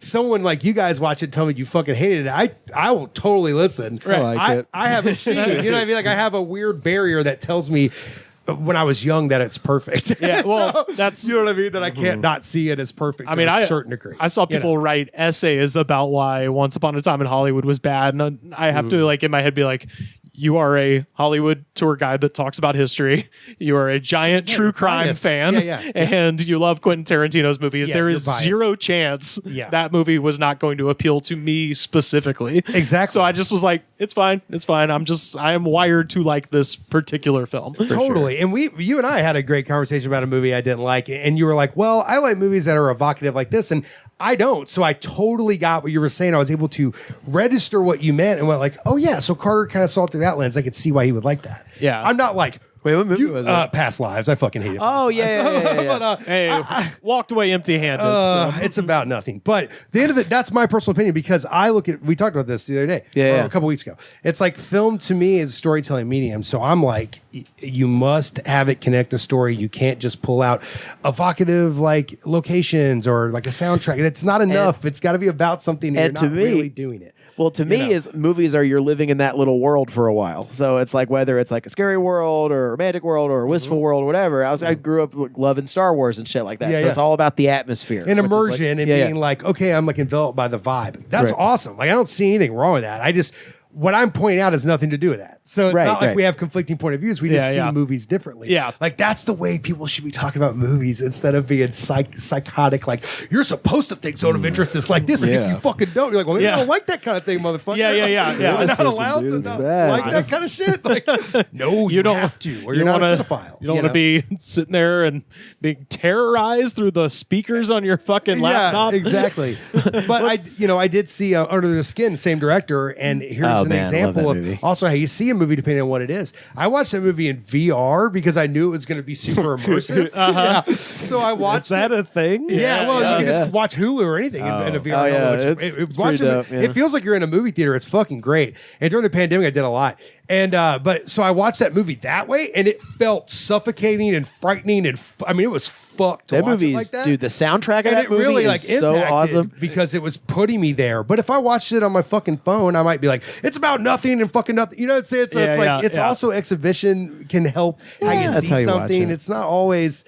Just because you watch it on your phone, you're like, oh, this is pretentious. Well, you didn't really watch the shit. Yeah. Unless the phone is right next to your face, and you have some sort of amplification visor, headphones, or some sort. Yeah, exactly. Some sort of like immersive element, or otherwise you're missing sound design because that's what the movie is. You know, like I like how people get upset if you didn't see like an event movie or something, because that's usually how this information is spoon fed to the public. Is like people will watch a 2-hour movie that is at some level entertaining and not just read the long history behind it. Totally. So they're like, if you didn't watch it, you're being irresponsible. It happens to me all the time. I mean, what were the movies of last year that were nominated for Best Picture? I bet I've seen 2 of them. It was Zone of Interest, Barbie, Oppenheimer. Okay, well, Anatomy of the Fall. The year before. I didn't see. I was saying last year was a great movie. Last year was Everything Everywhere All at Once. Okay, The Banshees of Inisherin, which was Never saw it. That was my number The one. Banshees of Ed Never saw it. Sheeran. Yeah, that was my number one with a fucking bullet. I liked In Bruges when it came out, but I want to see it still. I still haven't seen it. But All right, well, let's all sit down. It's funny. I know. All right, yeah. Watch it with the subtitles, Trying to folks. think what I will other- say that Yeah, because it is yeah. Irish as fuck. You need subtitles. Don't think you don't. Thick Brogue, yeah. I put on subtitles all the time, dude. Favorite is what I'm thinking. Everyone was like, "You saw Poor Things, but you haven't seen The Favorite." I'm like, "Yeah, I clicked on that one versus that one." Yeah. Like we live in a modern world, dickhead. I didn't have to see anything to know how this guy directs a movie. You know, just I don't know. I just wish everyone, and this is true about everything. We live in such a modern, you can pull it out of the sky world. Why not just try some things out instead of like deciding what you I have need to like? Pitchfork Media to tell me what music is Yeah, good. maybe in How am I 1997? supposed to listen to it and know to like it or not? Exactly. And when someone's talking to you like that, you could smell it. You're like, "Oh no, this is horrible. How do I get out of this fucking conversation?" Like, "Oh no." I hate it. Yeah. I mean, look, we're all comics. Yeah. Would you guys ever read a comedy criticism and take it with anything? I would be so interested to read it. I'm not Are you talking, kidding me? I'm not talking for yourself. I'm talking about other comics. Like Would read you- read criticism of other people's comedy. Yeah. Oh, I'd read the shit out no, of it. of fame, like of popular stand-up specials. As if it was Yes. movie review. yeah, as if it was would- Are you Would I Why adopt that the fuck? opinion? Why the fuck would you want that? I would love to read that. 'cause I would it's be funny. It'd be hilarious. Yeah. People- Like, read it for shits and The giggles. thing is, perhaps. people write those on a regular basis. And you don't read them at all because they're not. You have zero interest in that. The antithesis the antithesis of comedy is people taking themselves far too seriously. Oh, yeah. So to ascribe that level of seriousness to stand up and to make it like they're like these public speakers who are like really like changing the shape of society would make it so funny. And like with someone being like overly serious about a stand up special would be great. Yeah. Because also all stand up ages like fucking milk, Yes. and it's never gonna like hold up. Totally. So like I mean, I would be fascinated. Well, would it sway whether I think something's funny or not? Probably No. not, because I mean, No. you're gonna laugh at something or you're not. But I mean, if someone was like, I have developed a system to rate all stand-up specials, I would read every one of their reviews. I will Yeah, say, for shits I and got to giggles, start yeah. sending you links to horrible blogs. Yeah. I put these out every single week. That's a little- and after you read one, you'll be like, "Holy shit! I never want to see this Yes. ever again in Oh my yeah, life." I'm sure it actually exists. well, I no, just- I like don't have the- anytime any of like the right wing weirdos, like Jim Brewer or Nick DiPaolo, drops a special, it will come up as a Daily Beast article, and I'll read that, and I'm like, I'll get halfway through the article, I'm like, all right, let's just see it because they're always on YouTube, and then you just pull it up and watch for about 2-3 minutes. You're like, all right, I'm good.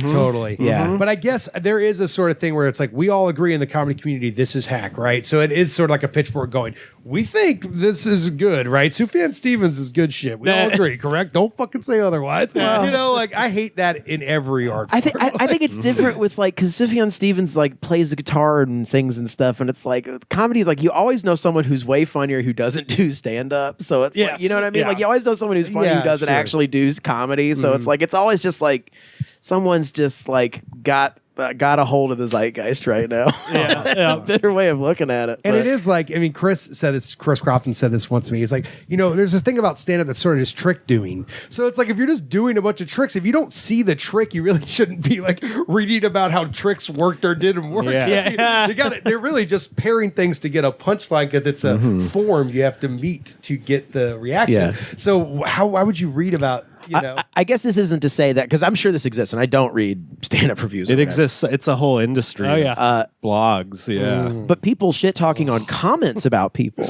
Now that I will read. Oh, yeah. Because it's just morbidly fascinating. Yeah. To quote platinum producer DJ Two Stack, I swear to God, I thought you were about to say Diddy. no, hell no. We don't quote him anymore. You can hate me We now, used to. but I won't stop now. I can't stop now. Music criticism is stupid. Just listen to it, dummy. The man who produced Creations, Gucci Gucci, Fendi Prada. Oh, man. The biggest hit of 2011. That beat goes hard. Hell yeah. Is that what you're going to play for the jam of the day? Is that well, That might have some good comments. that Pretty might awesome. actually, now that you say that. A lot of people were fucking taking shitty drugs and listening to that song yeah. over and over again. That's what I'm saying. Are you going to argue like whether or not that's good or not with a guy who's fucked up on lane? He's like, yeah, it's very good. I wrecked a car to this many times.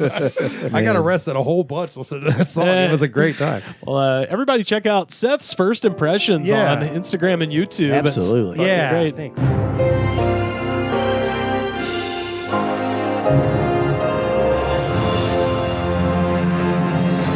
Well, I'll bet you I'm gonna be a big star. I might win an Oscar, you can never tell. The movies are gonna make me a big star, big star. 'Cause I can play the part so well. Well, I hope you come to see me in the movie. Then I know that you're gonna plainly see. Yeah, the biggest fool that's ever hit the big time. All I gotta do is act naturally. 2, 3, 4. All I gotta do is act naturally. I have a story I wanted to share. This is out of Spokane, Washington. Amanda Sullender writing for the Spokane Spokesman Review. And this is just a short little story, but it's pretty fucking crazy. The music teacher at Wilson Elementary School has been replaced, at least through the end of the year. The teacher, Tamra Knapp, is on administrative leave as the district conducts an investigation into an incident that occurred earlier this month. So speaking of sending out emails, Knapp sent out a newsletter at the beginning of March to parents promoting a school event called We Has Jazz. Oh, no. And the event was Me has cheeseburger, like I the think, cat meme. yeah, is it that kind of language? it's more along the Uncle Remus, Joel Oh, Chandler boy. Harris, So, as she'll come to find. Old timey racist. Yes. yes. Okay, gotcha, So gotcha. She's writing in a dialect like Mark Twain. right. Let her express. So that event, we Has Jazz, was supposed to happen tonight, but it has been called off because the newsletter invited participants to, quote, take a trip from today way back to the times of slavery in America. Tyson trip. That's not the trip I don't wanna. I'm trying to take. I don't wanna. That was the original script of Back to the Future. That's why they moved Back to the Future 3 up to like the it's like the 1870s. 50s. Yeah. Do any of these people now who like reminisce about this shit realize they would hate living in this time? Oh, yeah. Absolutely. Even with all the stuff they think is happening, they don't realize. Do you want a life expectancy of 40? Do you want to not wash your ass Or every? 50, You know you don't yeah. have the internet. You know you don't have the cell phone that you fucking are addicted to. But they did Has Jazz. Yeah. So Well, so the lady who sent this, I found out, has been teaching at this school for 30 years. She's been there since 1994. slavery And- times. 19. Yeah. Well, that's the thing is, I'm just thinking of like ancient music teachers that I had when I was growing up, and I'm just like, it is entirely possible that she is just this stupid. The letter said, take a trip from today back to the times of slavery in America, writing that students should come to the event, quote, dressed as slaves, hobos, or ready for a night out on the jazz club. Whoa. Why are the first two Man. bad things? And then they're like, also you could dress up like you're going Like a out for a flapper. night on the town. The Cotton Club. Or get a Also- pinstripe suit. Also, God. we're talking about very distinct time periods too. Totally, Where yeah. it's like, okay, you can either dress as, like it's the 1860s, the 1920s, or the 30s. Pick one. Yeah. Let's take a Didn't trip has- back. Didn't Yeah. Has Jazz in slavery times. Well, that's the thing is like I don't know what the context contents of the We Has Jazz show is exactly, but I'm like, yeah, that just imagine in 2024 writing an email that says come dressed as a slave and then hitting send.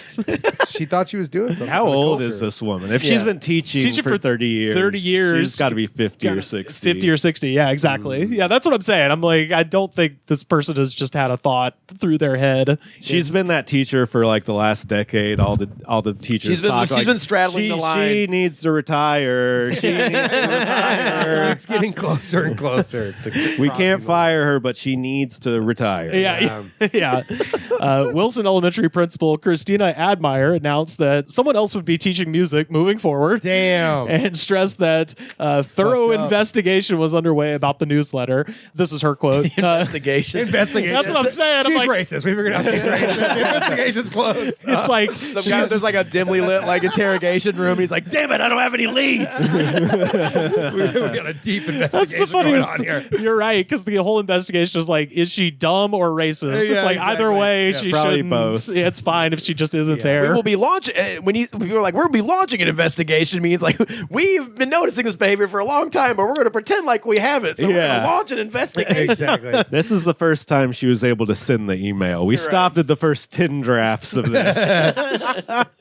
But yeah, the principal says, quote, the content shared in last week's school newsletter is unacceptable and does not align in any way with our values. It also does not reflect the professional judgment of the thousands of educators in Spokane Public Schools who have committed countless hours of training to become more culturally fluent and responsive. And again, I'm like, you shouldn't have to have any training to know that this is a fucking crazy thing to do. When you're in Washington, you might. This is true. Yeah.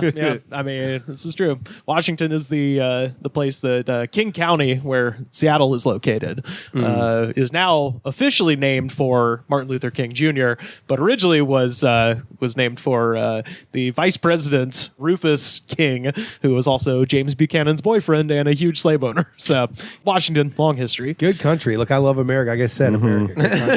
Yeah. Highest ranking. You just hit me with so many like history factoids, like James Buchanan's boyfriend. Yeah. What? Yeah, that was a prog rock band Carter used to be in. He was like, wait, that was real? Yeah.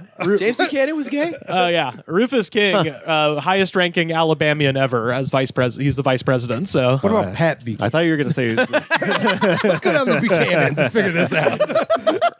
Rufus King also named Selma, Alabama. Oh. Yeah, it was one of the founders and named it. But What a fucker. anyway, point is Washington State. Kill this fuck. Damn. Disgusting. This Yeah. country's fucking disgusting. Yeah, That's no, what the it's truth, crazy. America. Yeah. Also, It makes you worry about the 30 years Fucking of classes sickening. she taught. What Yeah. kind of wild shit she said in those Of 30 course, years. behind closed doors. Well, Oh, yeah. how much shit that she said that was wild that kids did not pay attention to? Or didn't realize. She said so much wild shit in that Yeah, class that has just been completely just ignored. Yeah. Oh, yeah. To where she hasn't been dinged at all for the wild shit. Therefore, she like puts it in an email. She's like, "What? What's wrong with dressing up like I that?" mean, I loved music class when I was in elementary school because you didn't have to Yeah. do numbers or Well, read. you're a just- tubaman, aren't you? just- Well, that was banned. I just mean like elementary school. Tuberman. Yeah, tubeman, please. Yeah. Tubeman. A sousaphonist. But no, music class in elementary school was like you just went in there and they're like, all right, we're going to sing this song today. Like, what's not fun about that? So Yeah. I didn't retain Yeah. shit because we weren't required to know anything. I remember music class being like, I didn't have a problem with it. But I Yeah. remember like VH1 was like, we have to save the music classes in the world. Oh, yeah, I yeah. was learning hot cross buns on recording. Oh, yeah. Exactly. Yeah, that's what I remember. I kicked ass at Three Blind Mice. And I'm like, this fucking kid. So they saw a natural in you. Yeah, and I said, I'm going to step away. Let everyone else sort of excel because I'm so good at it. Our sixth grade music class, we were allowed to bring in CDs, and then if one of the songs got approved, we could learn it. So shout out to my friend Maddie P, who brought in Yourself or Someone Like You, and we all learned 3 a.m. by Matchbox 20 in music Holy class. You guys should have learned "Damn." No, we had. I remember. That was on side B. Was the song called "Damn"? Yeah, Wait, if- Matchbox 20? Yeah, It was their first album. What's They had a song that called song? "Damn." What's that all about? I don't know. Me and my brother wanted to listen to it so bad. They're going to say damn at least once. We had that tape and we were like, "Can we listen to the second song? I want to listen to Damn." That's hilarious. if I remember correctly, I could be as far as I remember, Matt covered up Damn with like masking tape when he submitted the CD for consideration in music class because he wanted it to get past the censors. Matchbox 20, those rebels. Yeah, I'll tell you what. But yeah, we learned that. We learned To the Moon and Back by Savage Garden. I used to love Savage Garden when I was a kid. Yeah, River is showing his age right now. Oh, yeah. Savage Garden. Was this Savage Garden, yes. was this exactly 1996? Yes, it was. Couldn't have been any other year.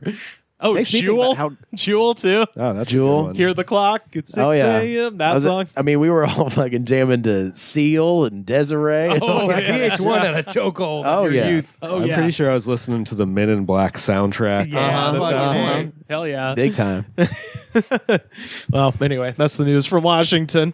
Y'all fucked up, Washington. You know. I'll tell you what. Get it together. That was the one bad thing watch that's your happened in emails. your That's life. right. It's Yeah. isolated. That's the only Watch news story the emails going on right now. Yeah. These are some hot emails Watch episodes. some emails. This episode's called Watch the Watch the emails. Watch them emails, y'all. Don't hit enter unless you're ready. Don't Let me fucking check it. Click send. Don't double check the CCs, the BCCs. Let me check it. Get your shit in order.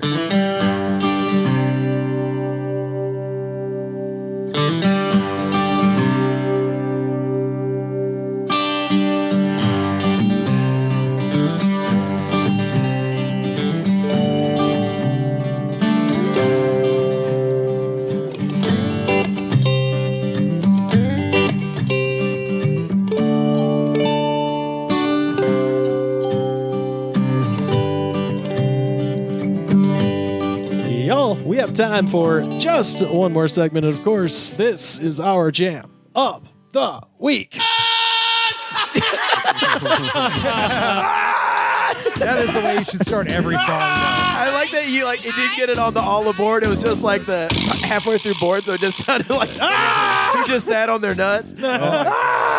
All I can see is someone's stepdad lighting up a Marlboro Reds at the beginning of this song. Oh, and Being like, commenting with their phone. I'm cool as fuck right now. Oh, yeah. I don't think like the middle part of this song is as cool as like the beginning. There Makes are you feel like so many comments that echo those sentiments I don't know. exactly. When we get to the middle part, like turn it I mean, up it's got like again that gallopy kind of like crazy, but it that's turns how hair it goes. metal, yeah. It turns into hair metal, but like it starts like it's gonna be cool as shit. Well, that everybody was saying like, dude, Randy killed it at the intro, but the middle kind of sucks. It starts out like straight up sex, and then it becomes like a workout song. And then it goes into what, hair metal or something. Yeah. Hair metal, and then it kind of echoes the beginning of the chorus. I mean, it's almost like a Roy Rogers clip clop kind of like It cowboy is, song. yeah. This shit's treadmill music though, like a motherfucker. it's satisfying to play. Oh yeah. If you learn that little intro part, satisfying. Yeah, hell Of yeah. course. Fuck yeah. That's like even people who played in rock band, got that thrill. Oh yeah. Also, I mean, sounds very hot 80s. Yeah, Oh, it's yeah. very 80s, and boy, Yeah, there's some hair shit going without on. Tony Iommi behind him, Ozzy, my man struggles. Oh yeah. Well, this is of course "Crazy Train" by Ozzy Osbourne and the late great Randy Rhoads on guitar. This is from the 1980 album Blizzard of Oz, and Ooh, I- what a name. Oh yeah, dude. Fuck you. My man was. He always had on that crazy blow. album covers and names, and I would see them in like the Sam Goody when I was Diary a of a kid. Madman. I'm like, I don't think this is Dude. for me. Bark at the Moon. I Yeah, Bark at the dig, Moon. dude. I dig the album covers. Fuck yeah. I dig them, dude. I got Blizzard of Oz on the shelf over there. That's a great album cover. Yeah, hell yeah, I bro. dig it. Fucking Jesus, Blizzard of Oz. Hell yeah. Holy cocaine. Well, Oh yeah, for sure. I only support when rappers do lame puns. Yeah, absolutely, because at least they know it's Yeah. stupid as hell. Homer Pimpson, Yeah, classic album. There you go. That's it. That's great. This song has a cumulative 127 million views Yeah.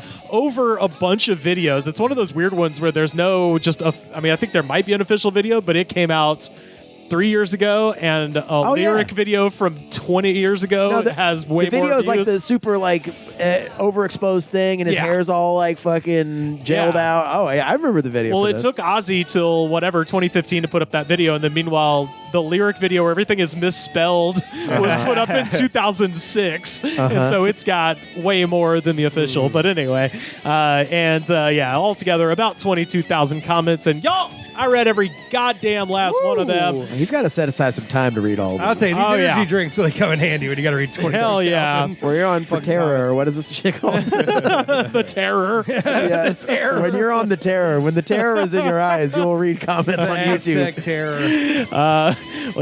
Let's go down into the YouTube comments for Ozzy Osbourne's Crazy Train and see what the people have to say. First up, who is DJ Smoke from 2 years ago? Yeah. So Good username. hell yeah. It makes me wonder. It makes you want Is this DJ Smoke, perhaps? And you'll notice a theme amongst these first ones here.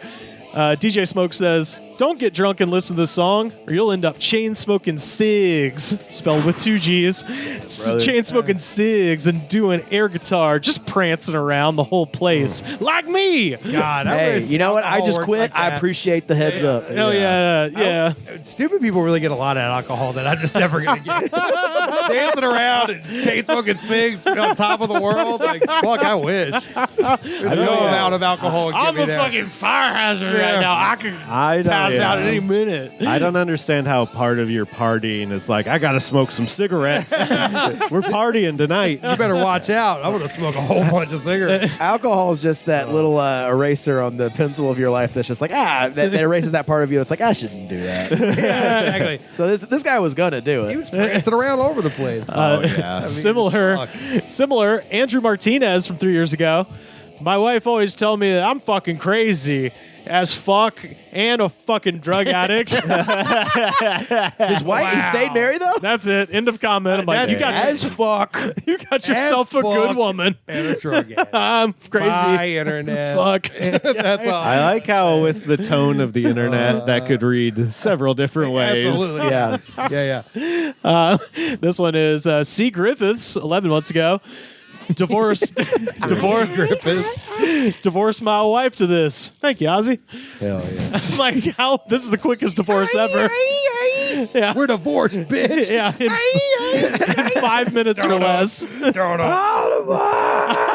I do like to imagine that he just had this on a loop during like a 5-month horrible divorce Exactly. process. It's all I listen to now. Forced my wife to this one. Brian Moore from 1 month ago. Man, that guitar distortion sounds like a grinding electric nutsack trimmer on a train. The exact audience for this song. Be careful. Those are my nuts. They're all I've got, you see? Man, I bet everybody who knows him thinks he's great. C. Griffiths, man, he's hilarious. Oh, my God, my friend. Is that C. Griffiths? No, that's Brian Moore. C. Sorry. Griffiths was the last maniac. Oh, sorry, C. Griffiths. I didn't mean to. Yeah, Steve Rivers wouldn't say shit like that. Now, Brian Moore. No, Brian Moore. He might. Yeah, C. Griffiths just divorcing his wife. Yeah, he's just a drug addict as fuck. I took my name back. C. Griffiths. I'll have that. Thank you. Get out of my house. Kiki from 1 year ago. My uncle was the yard master for Canadian Pacific Railroad near Mahant Swamp. Cool. They were all drunks, but were never late, and the train was on time early. This song reminds me of my uncle. Yeah, speaking of zone of interest, There's more, but the concept of a train being on time and being happy about that. And early. It's not possible. It's one or the other. It can't be both. Well, and you're badass, dude. But that's not. Chicken. When you're on a I'm getting crazy Canadian train, Nazi You're on a vibes. crazy train. anytime's the right time. Well, Kiki goes on to talk about her uncle. He says, she says he had 5 wives. Railroad, torpedo, warm the yard, master to wake up and clear the tracks. I thought he was saying that was the name of the wives. Torpedo. Red River. Octagon. I was Hard drive. I was married to Five Transformers. I was married to the American Gladiators. Laser. Nitro. By the way, the Netflix documentary American Incredible. Gladiators fucking rules. Oh, I gotta watch it. Oh, it's really, really great. Malibu, man. You should really watch it. It rules. Rack it down now from 6 years ago. I was expelled from my old school sophomore year. If I could return to school one more time, I'd blast this while I was entering the school. That's what I'm saying. It's It's Marble Red, fucking. Yeah. This man Sir, is whose parent are you? Sir, straight sir, up. sir, get on the ground. local man shot by school fucking officer. Yeah. yeah. What Just a walking in with his phone. They're like, Jesus, it's a shooter. Bang, bang, bang, bang, bang. A grown man that's psyched about reclaiming his dignity at school. I'm take going that back to in there with my school. song, and I'm going to show them I was a great person. This one's real weird. Momo Glitch from 2 years ago. Momo Glitch. Fuck yeah, that's a Puff Daddy rapper name. Mo money, mo glitch. Your name is Momo, Momo Glitch. Glitch. Now lick my ball sack. All right. You know what? You don't want to? I guess you don't want to be famous. Sorry, I'm just assuming all these fun Puff Daddy any conversations in that house you drive by. Momo says, if Momo Glitch, clean my car out. they say, if this song was ever a person, it would be a white guy jogging in yoga pants with a big afro, Named Ozzy Osbourne. whose life back then was a crackhead and now is living a healthy life. Whose life? It's back definitely then? doesn't Wow. resemble the person that made that comment. I do not see that at all. They're imagining their life post crash. Yes, yes. I love When that you he's got a narrative when you hear for a this guy. song, do you not hear a white guy who has an afro, who's running around, who has clown shoes on, who's eating a ham sandwich and running full speed? Do you not see that? He's wearing Lululemon. You Yeah. can see the outline of his schlong. Think who about has, it. who has a balloon and also an umbrella. It's a redemption story, really. Crazy. See, that's train. the type of like art breakdown I want to hear. Yeah, that's what I'm saying. This is the real reaction. These are the real first impressions. Fucking smoking a cigarette and prancing around your living room. Oh no! This is after hearing this song many Yeah, times. that's right. This is the 8,000th That's impression. true. I listened to yeah. it through my whole divorce. Emily Wood from 1 year ago. She would, Emily. Well, she's got a lot of. Damn. She would say this. She's got a lot of laundry to air out here. First up, it says, Lisa Squires, thank you for showing Dad my text to him to fix my family and friends and everything else. Thank you so much. And trust me, I will get you back on the green tea to treat your hernia and everything. Do they think they're reading the comment? And they also they go to this YouTube. There's so much more of They're trying this. to get on our show, is what I think. This paints a portrait, a horrifying portrait of a real postmodern American Gothic here of a family. God damn. This is Faulkner for 2024. So we've heard about Lisa. Now we move on. Todd is proud of his oldest daughter and forgives you, and will watch your mom. She's not doing well, and Tim has been fired and is just staring out the window. But Tim's unemployed.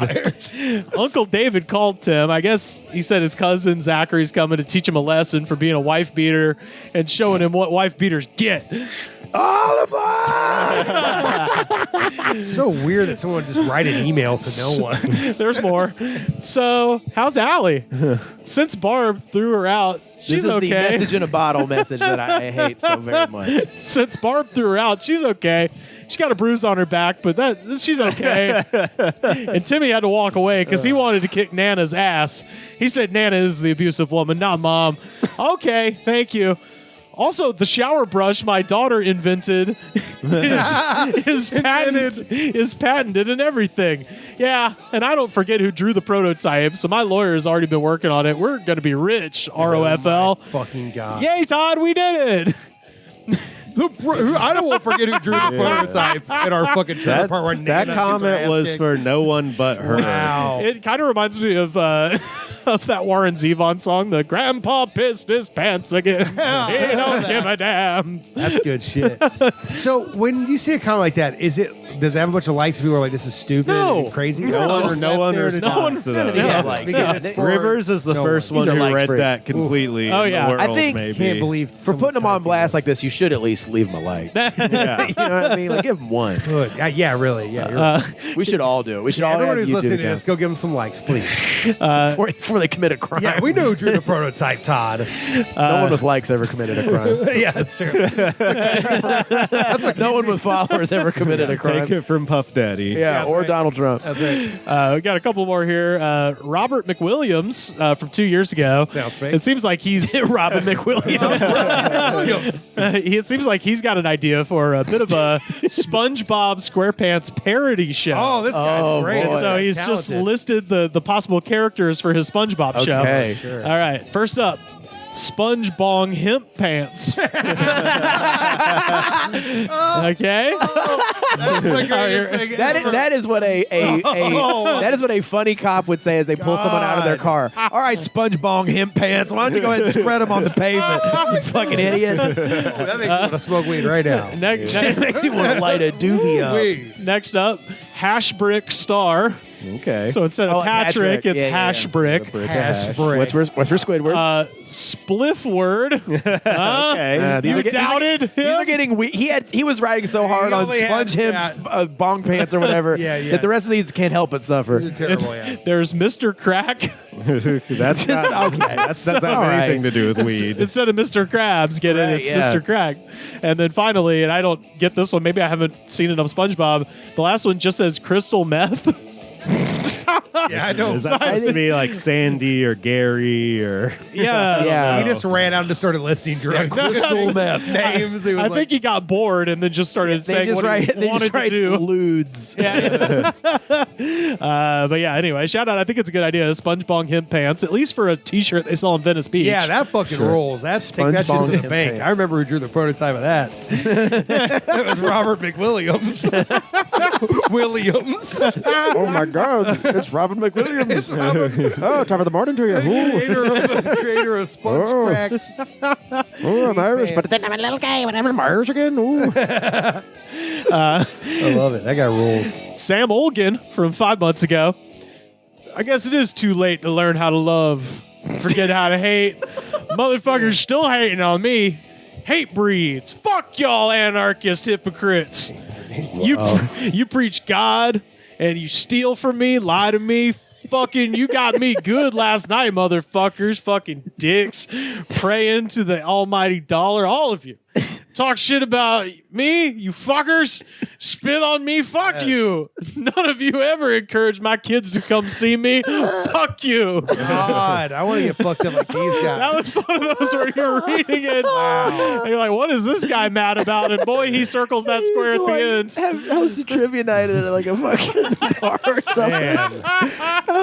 Sometimes with the right combination of like fuck yous and my kids.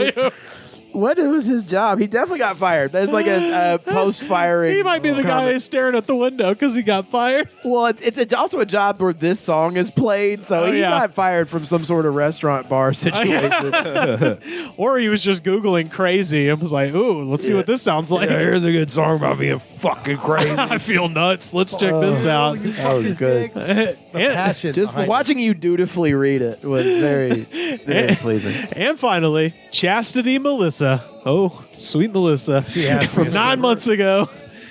Bill, and I looked up every member of Ozzy's bands.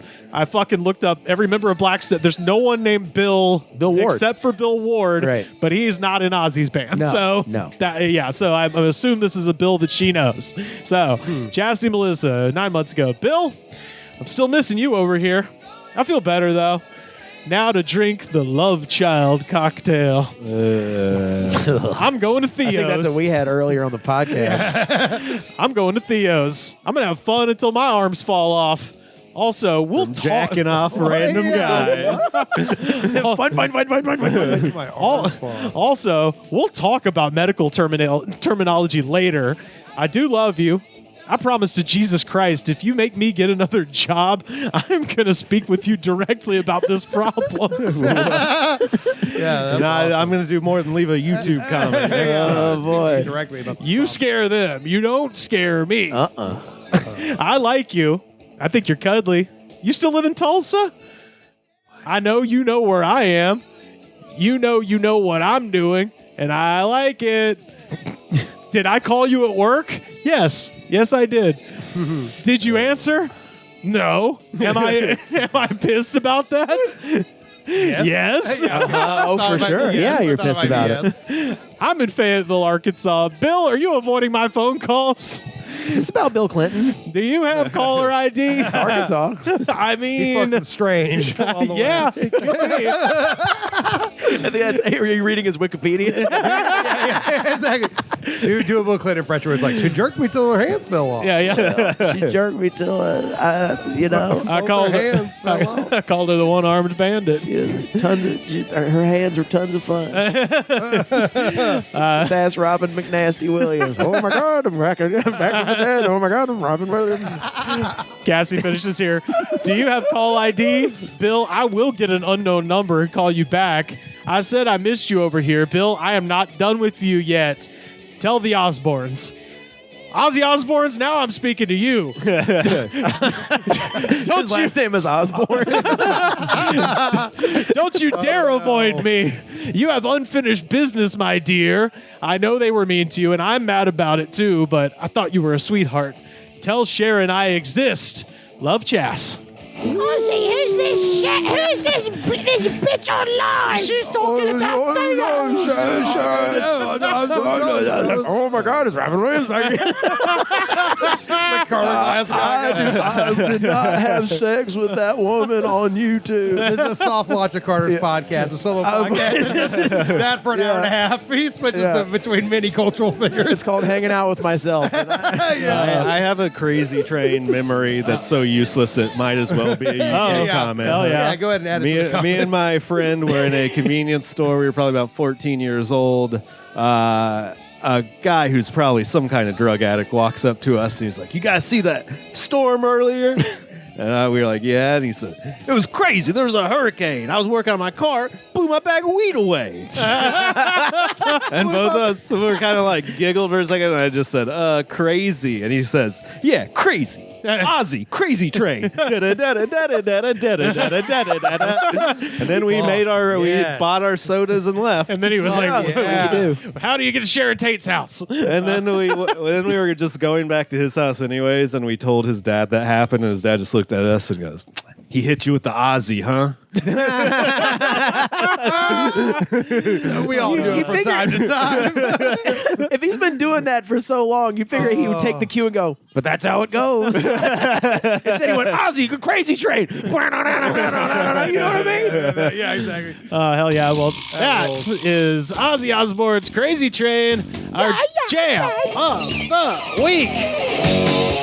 Seth Pomeroy, where can people find you on the internet? You can find me at Seth Pomeroy at Yahoo and Instagram. I link my Instagram shit from First Impressions, but the First Impressions Instagram. Did you just say we could find you on Yahoo? Did I say that?